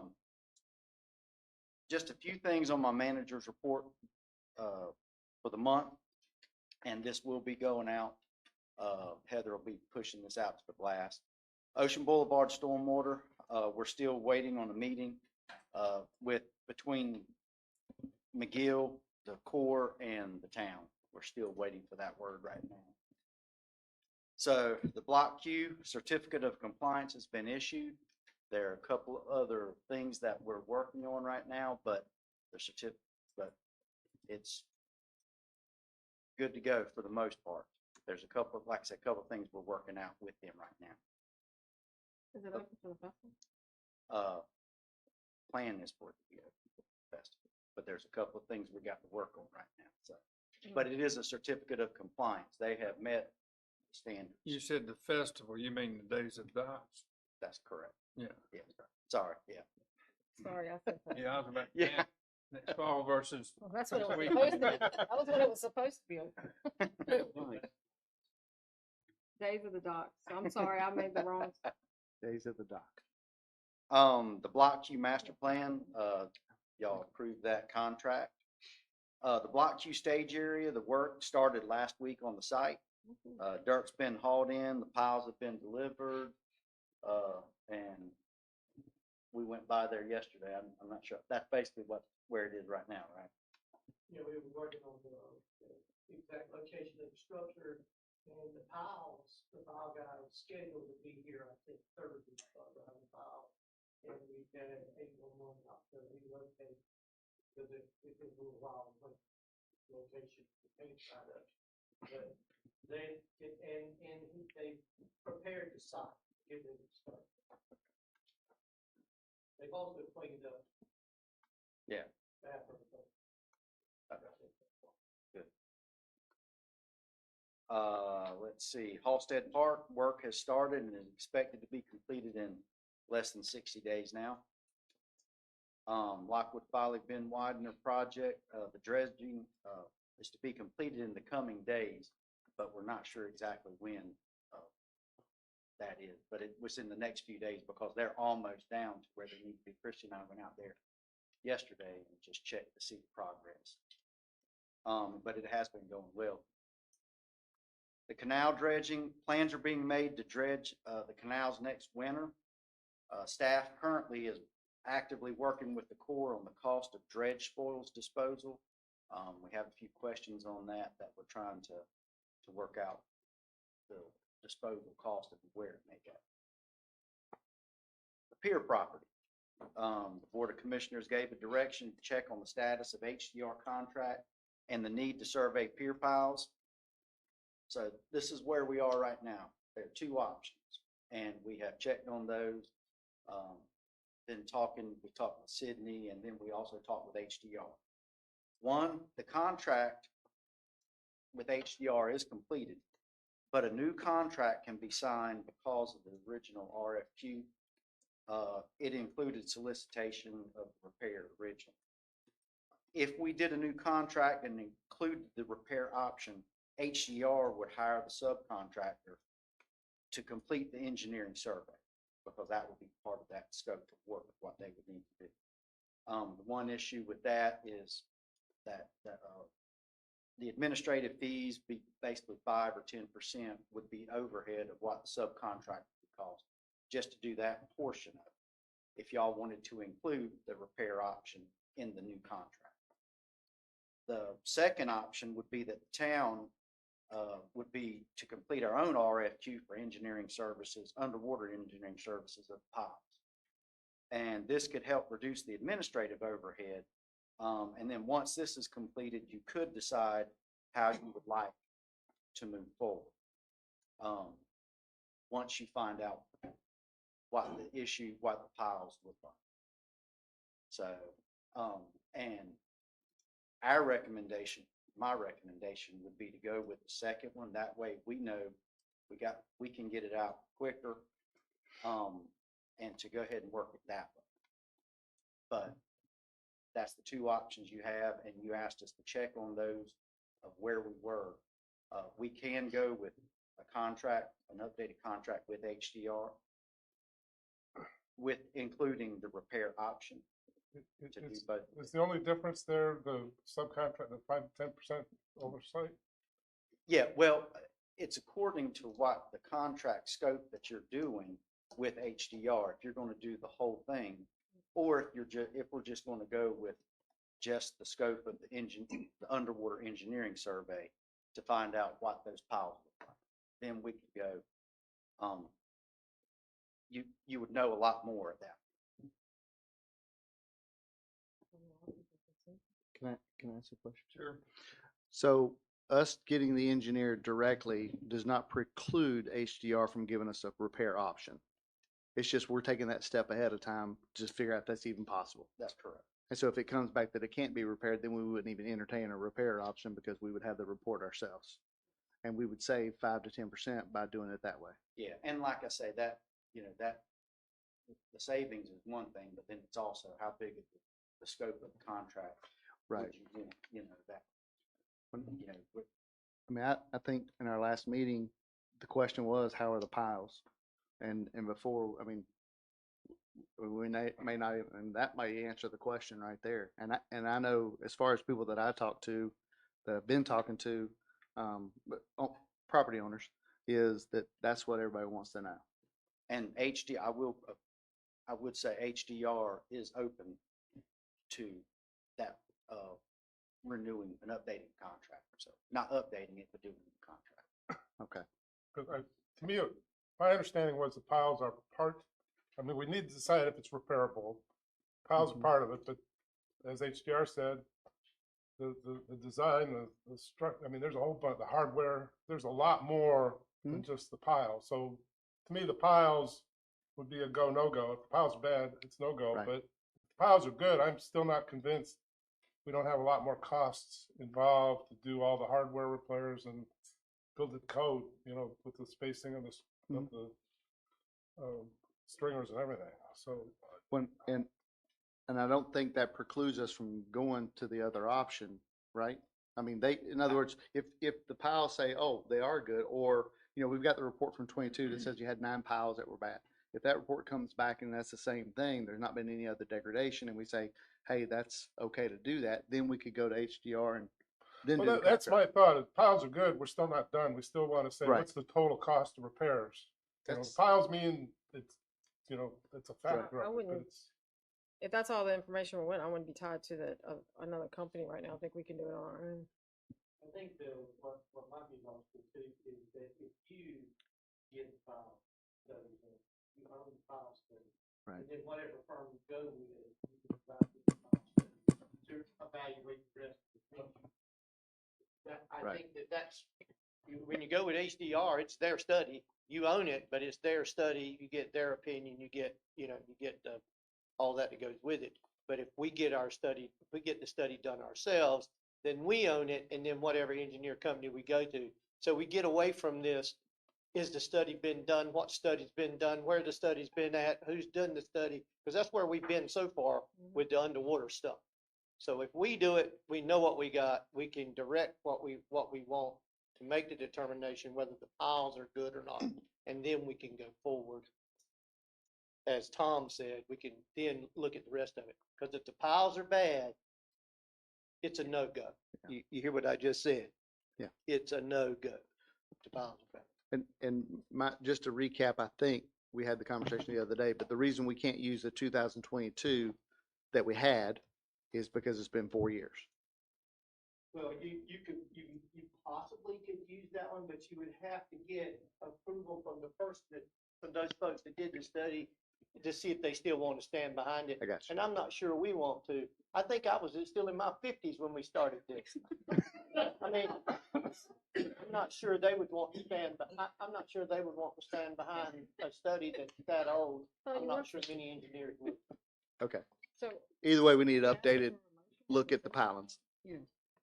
Is that, do you need consensus or do you need consensus or do we need a motion? Well, you commissioners decide. I'm happy to do it with a consensus if you don't mind, but if you want to vote, you can vote.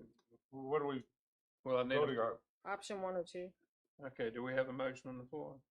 I make a motion that we vote, or I make a motion that we approve option number 2. We directly send out the RFQ to do the underwater study so that we would own the report. Chair is looking for a second. Second. Second is recognized and the floor is open for discussion. Well, my only concern is the next steps after that, assuming it's good, and I guess we would give it back to HDR, or we would go yet again finding another firm in here, because it seems like that's where we burn a lot of time and money is going for firms. And that would be totally up to y'all. Well, I think, But now we could also, there may be other opportunities Well, once we get to that. Depending on the results of the report, we may not Right. need an engineering firm, so let's not put the cart before the horse. Yeah. but it doesn't preclude us, Tom. You're right. I mean, we can take that report and determine what the next step is, whether we go with HDR or whether we go with a demo company.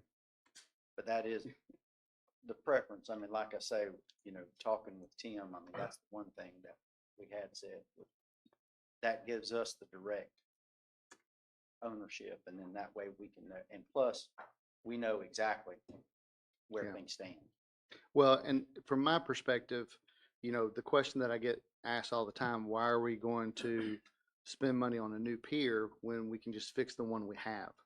And I think think, I don't want to put words in Tim's mouth, but somewhere in this room at some point in time, there are things that we could have done a few years ago that maybe we can't do now, and this is just to determine if we can still do that. And then if we can't do it, then I can go back to the people that's talking to me and say, hey, we just couldn't do it, and this is the engineering report. That's why I would like that, because the question is still out there. Again, Will, if it was up to me, we'd just go ahead and start driving the concrete piles. Just get a price of what it costs for a new fix. Yeah. I'm sorry, Will, I got you in trouble. We spent 200, over 200,000. Will, we got a new police chief here tonight. We don't want you going to the hospital Yeah. tonight. All right. Let's have some order here. Yes, We sir. have a motion, and a second, we're discussing it. Any more discussion? Well, I guess my concern is that, you know, assuming the piles are good, then we do need to say, you know, this is gonna be the total cost of repair. And I would assume we'd go back to HDR. I'd just assume pay the extra to have HDR still be When kind I, of the whole. when I think that's what he was saying was HDR is amenable to doing the repair. We wouldn't have to go back out to RFQ necessarily, but because they're still within their They scope. would be willing to do a Right. updated contract that would include the repair option. Yeah, that was in the original Yeah. bid and their original proposal. We pulled it out because Well, whenever probably that, saved money. well, when that happened, the contract got revised, if I'm not Right, mistaken. It right. went from 2 something to less than 2, and that Right. changed the scope of it. So we would have to go back to them and ask them to do that work. The original scope was, what's the cost of building a new pier? What's the cost of repairing a pier? Mhm. And we were told, you know, we could tell you that cost, but we can tell you right now, it's gonna be more than this cost. We said, we'll just save the money, but we're going back now, I think, and looking at, Mhm. we need to know the total cost of repairing the pier, not just the piles, everything. Right. And then we could do apples to apples. But they stood here the other day and basically said they can't tell us anything until we look at the piles. That's why we're even having this conversation.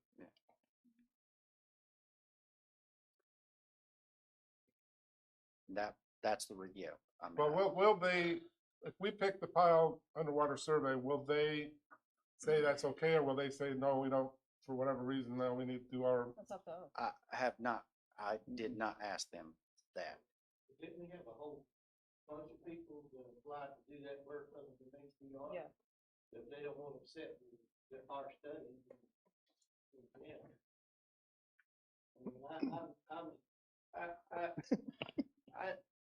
We deal with engineers and architects and design every day.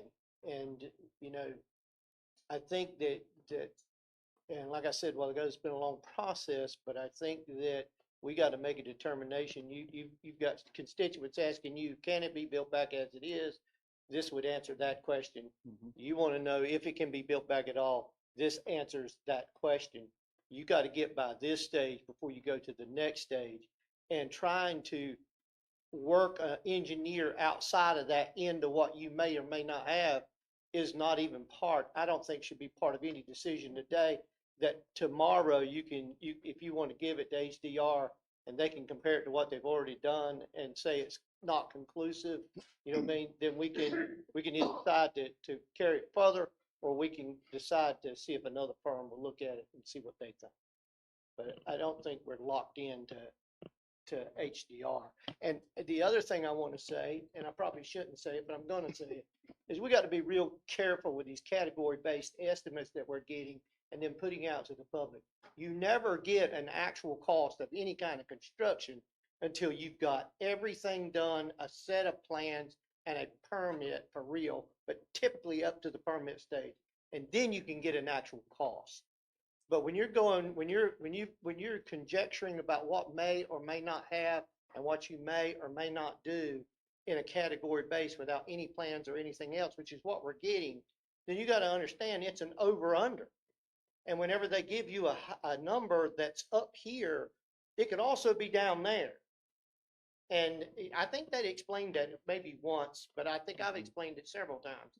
So if you're gonna ask them for a price, tell them you don't want a category-based price. You want an actual price. So if I'm not mistaken, Tim, based on that line of reasoning, they gave us, is it class or category? They gave us a class 3. It's class 3, it's category-based construction estimate. One being you know, you're kind of thinking about it. Two being where you're getting a little bit into weeds. 3, you might have done a bunch of studies. 4, you got a set of plans, and 5, you're ready to go. Okay, that's pretty much, I'm giving you the short version of it, but it's a little bit more difficult than that, but that's the way it is. But the bid documents are at 4 or 5. Oh, and by the way, the town didn't send me to school for 6 months at NC State about 12 years ago for me not to know what I'm talking about. So and that's what it was for cost estimates. I've just about covered every cost estimate that this town has done in the 17 years or 16 years that I've been here. And I haven't been off far. To help me just understand, is it class 4 you get prints that you can send out to bid? See, they won't give you a category 4 until you've got a set of prints and you're in the final stages of design. Okay. I'm good. Are you ready to vote? Yes. Yes, sir. All in favor of the motion, say aye. Aye. Opposed, say no. No. 3-1, Madam Clerk. You still have the floor, sir. Moving on, okay. The inlet hazard area, thank y'all. The inlet hazard area staff attended the recent CRC meeting and are actively involved in the discussion of possible changes to the inlet hazard area. And just for your information, as they begin the process, there will be a time for us and for the public to provide public comment on proposed changes. And we will make sure that we pass that along. Anything else you want to add on that? The changes he's referring to are the previous changes that have still been in limbo since the 2019 review. That they've come back, and so they're still discussing them, and they're getting ready to move it to another phase, I think. Yes, sir. So ATM Franway is doing it. Is this work related to this, or was it something else? No, that was with the Charlotte Barrow site that he provided public comment for us because Ocean Isle wanted to increase the area for the Barrow site, and we feel it's encroaching or it's closer to our area. Fran felt like it could potentially impact the west end, based on some things that were seen in the past. So the comment was to narrow the amount of dredge width.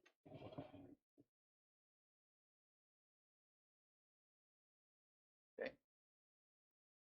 Paving will begin in early May and plan to be completed by Memorial Day on Swordfish and Tuna from where you approved it. Just please be aware that this work may slow traffic at times. DA 293 maintenance, the Corps is conducting maintenance at DA 293, which is off Sailfish. Please be aware there may be work occurring in this dredge spoil area. Restroom maintenance and cleaning, staff is making changes and proposing other changes to help mitigate damages, possible damages that we've seen, and maintenance of restroom facilities. This includes expanding the contract to include a third inspection and refill of paper products to try to keep that going. Is that mainly what it is? For the restrooms, yes, Yes. and an additional trash pickup by the contractor that gets the trash off the beach on the weekend. And just to let you know, there could be some changes for the beach access trash receptacles. Staff will be moving the receptacles to the roadside of the beach accesses. This will be easier to maintain even in the middle of the day, when beach access is always difficult.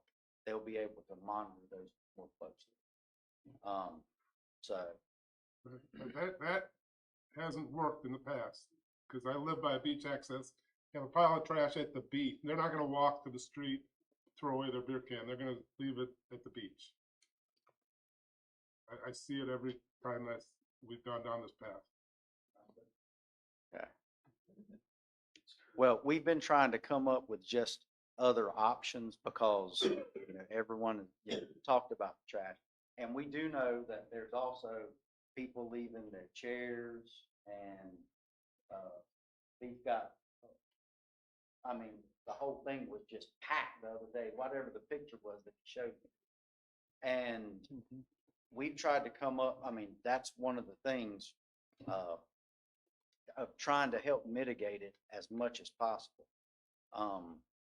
And I live by an access way. People will not walk off the beach to go to the street to deposit something in the trash. It just doesn't happen. They don't even know there's a trash can there. They're on the beach. They just leave it where there was a trash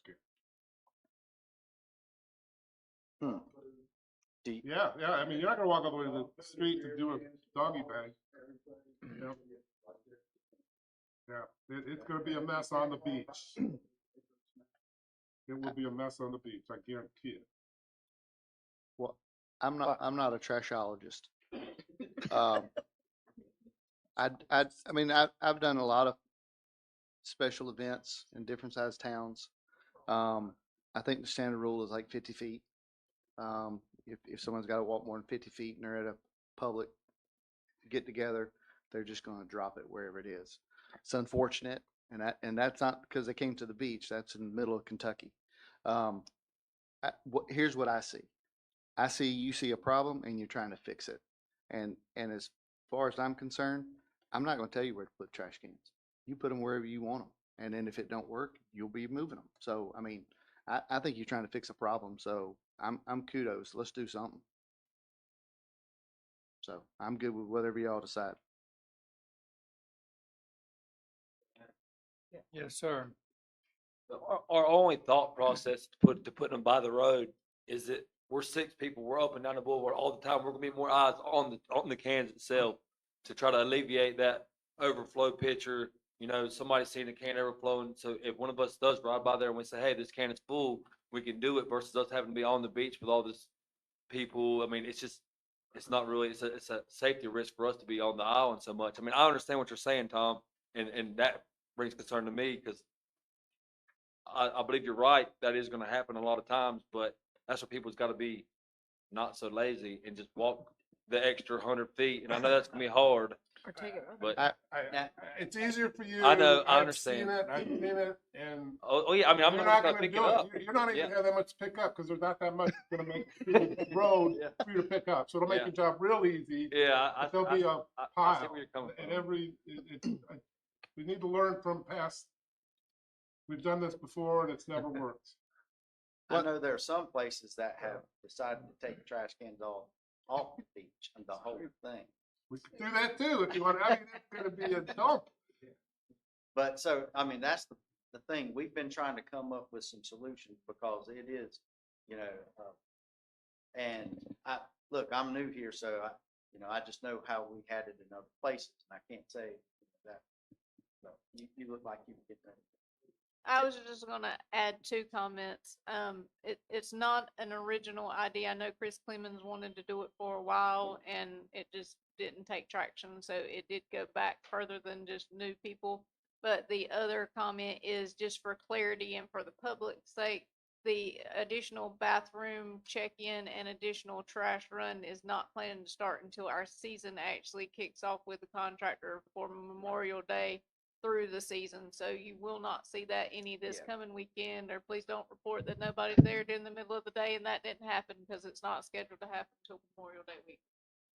And we are anticipating those increased costs as part of the budget year. So you would see those numbers different than what was reflected at your last budget. Yeah. If other people have other ideas, and when I say that, let us know. And so, because we are interested in trying to implement,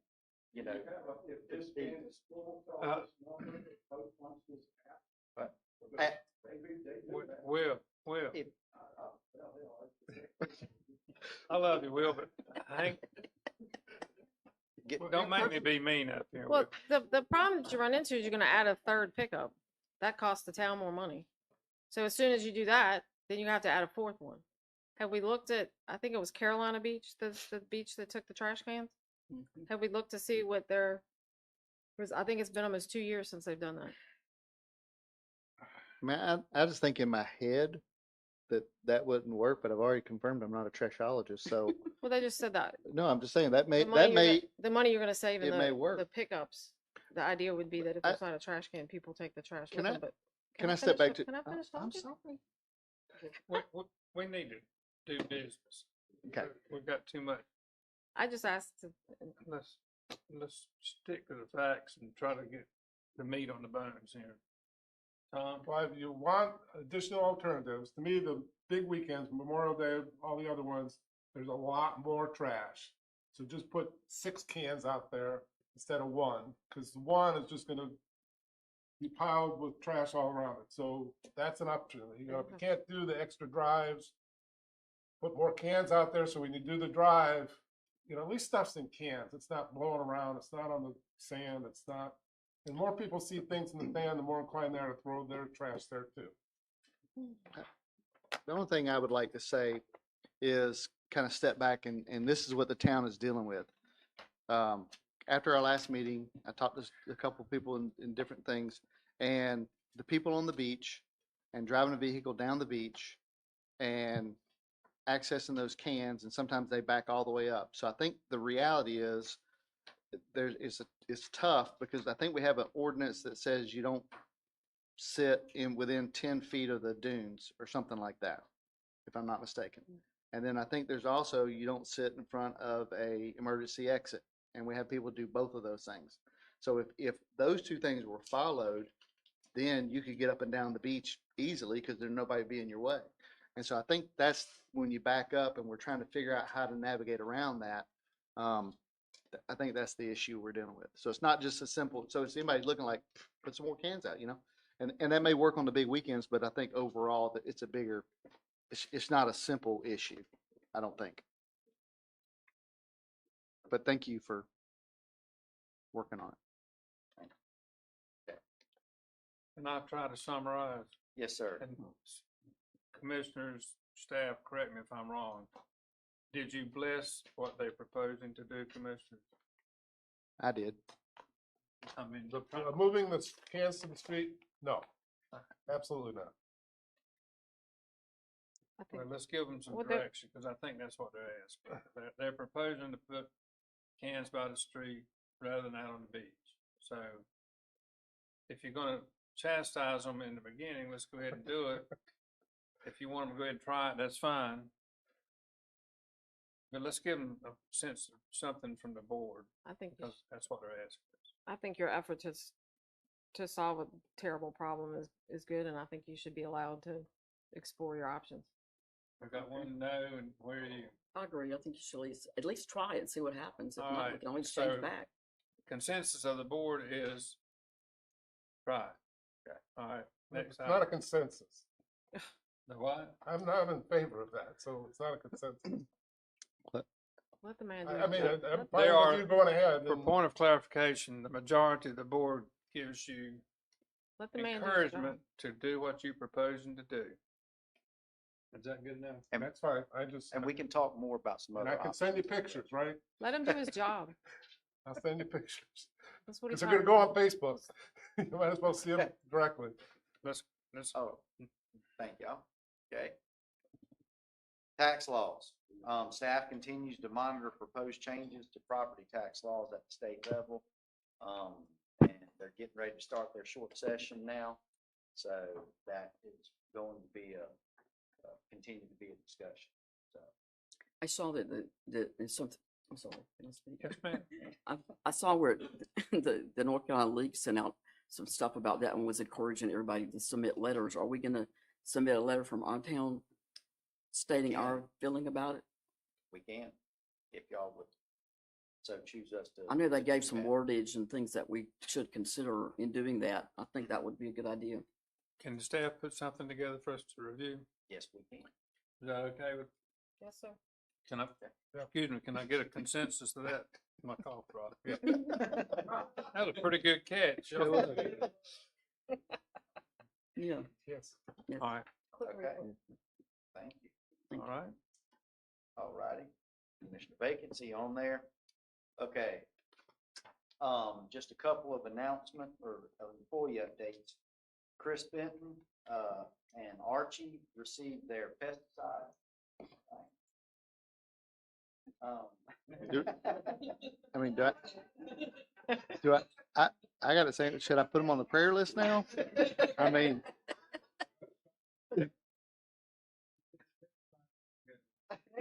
There we go. We like that. That's pretty good. No fleas. No fleas. Steve Barger is our new police chief. Hey. Want to welcome him.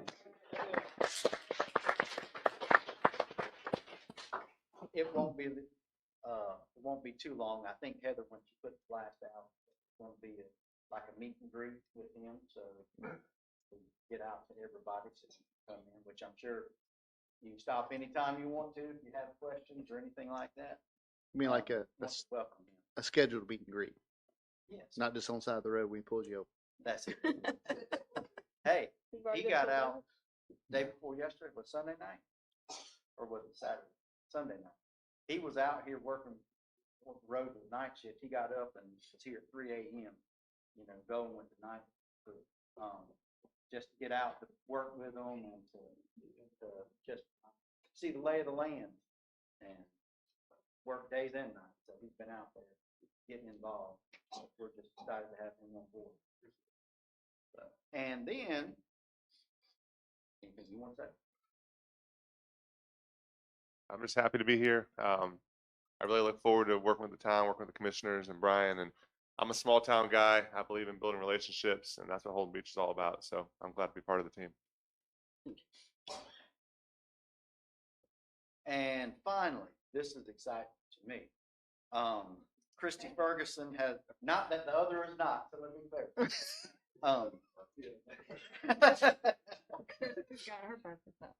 Christy Ferguson received her credentialed manager certification from ICMA. There are only about 1,400 credentialed managers in the world. So, she.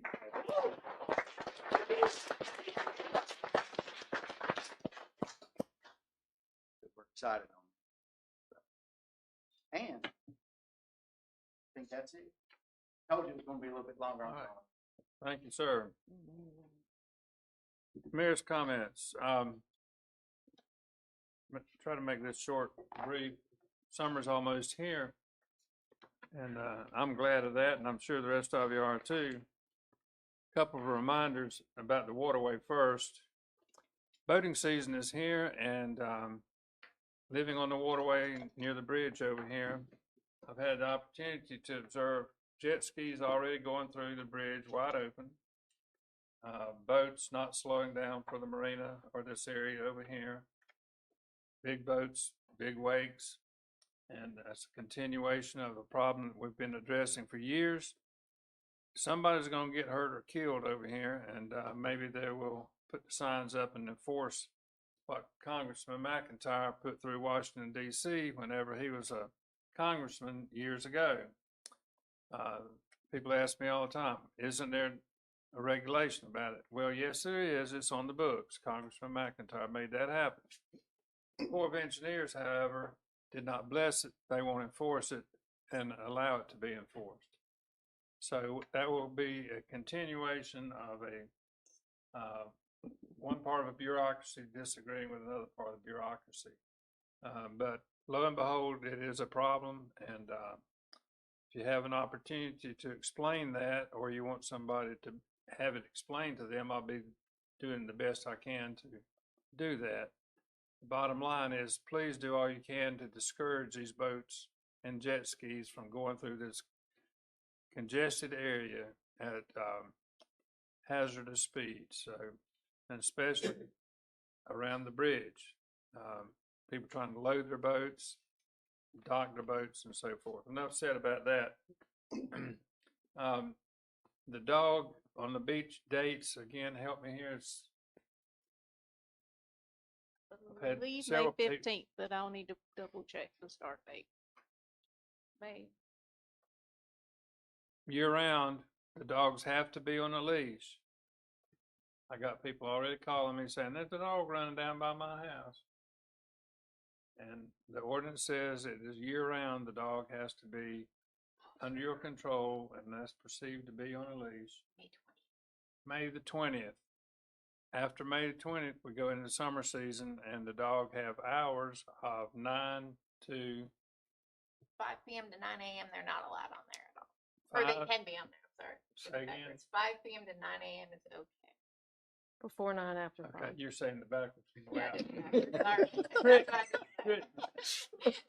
So that's the same as 9 in the morning to 5 in the afternoon. Yeah. Testing you, I that's gotta all. watch you. Okay, so everybody please observe those regulations and remind again about the house numbers.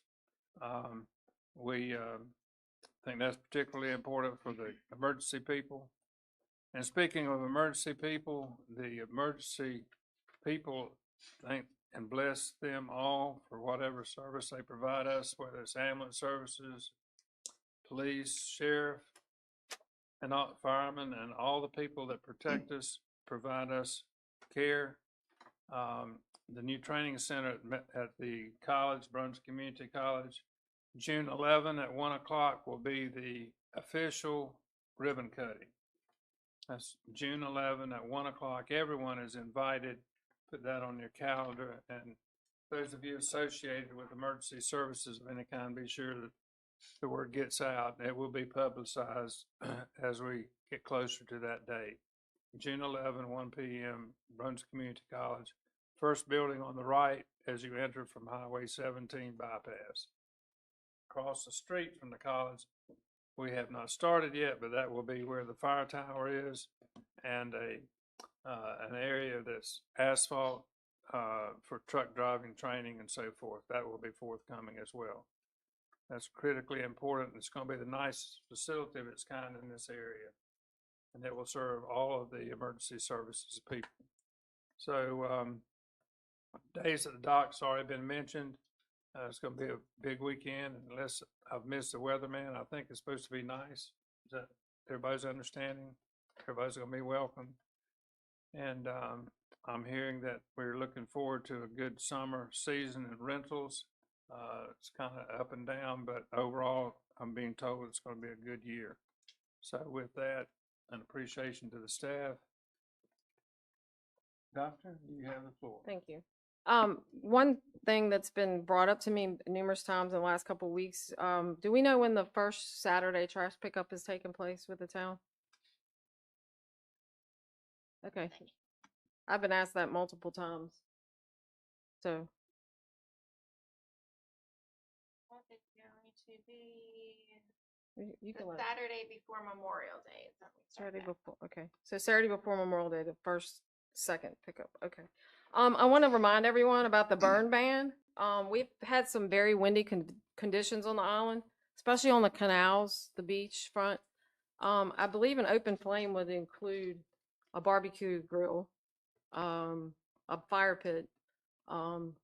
We're still seeing some issues. I don't know why anybody would light anything with a flame right now, but with the windy conditions, we know that if you have a grill out there and it sparks a fire in this wind, you're going to lose 2 to 3 structures easily. So just please, everyone, keep in mind of the burn ban. Until we get some rain, it's going to be bad. The playground, that's beautiful. I've got number of positive, thank God. We don't get a lot of positive responses and attention, so I want to thank the staff for everything they did. I've seen everybody over there playing. It looks great. So thank you for that.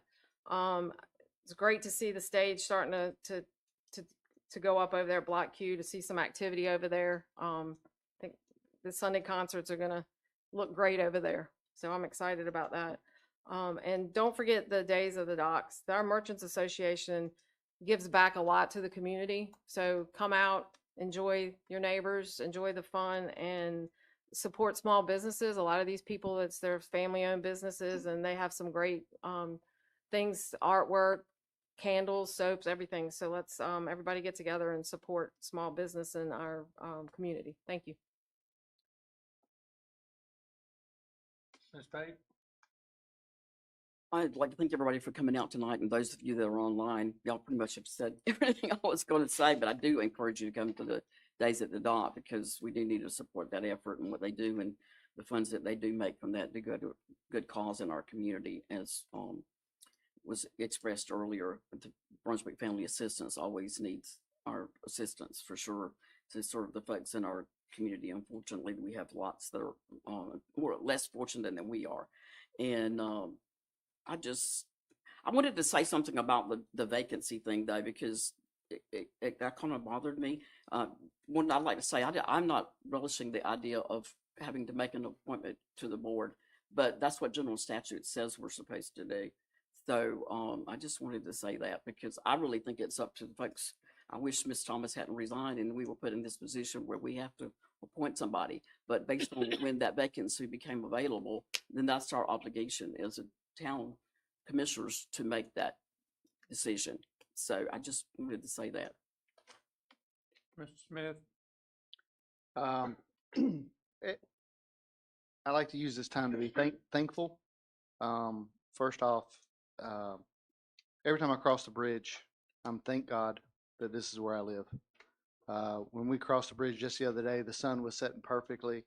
My daughter was in the car. I said, "You just don't even realize." I said, "Look at those houses with the sun gleaming off of them. I mean, you live in paradise." And so that, Miss Regina, I still get that feeling. Now, I haven't been here as long as you, but I mean, I'm 5-6 years in, and the feeling is still there. So I want to thank God for the people that built that bridge and had a part in it, and everybody that fought like crazy to get it up. I'm sure I'm just thankful that they persevered and they were able to build it, and I'm thankful that my family can drive across that bridge and see this beautiful beach and water every day. I'd like to thank the candidates who offered to serve the town for coming here today and talking to us and going through the process. That's what makes this such a great place, is having people volunteer for thankless jobs like this one. Sorry, it slipped out. And thanks to everybody who's also participating here in person and anybody online that is following through. We need to be engaged, so thank you. Thank you. Madam Clerk, is there anything we've omitted or done wrong, or anything we need to correct? No, sir. Staff have anything you'd like? Okay. Chair will entertain a motion to adjourn. Motion to adjourn. Second. Motion made and seconded. All in favor say aye. Aye. Thank you all for coming. We're adjourned. Yep.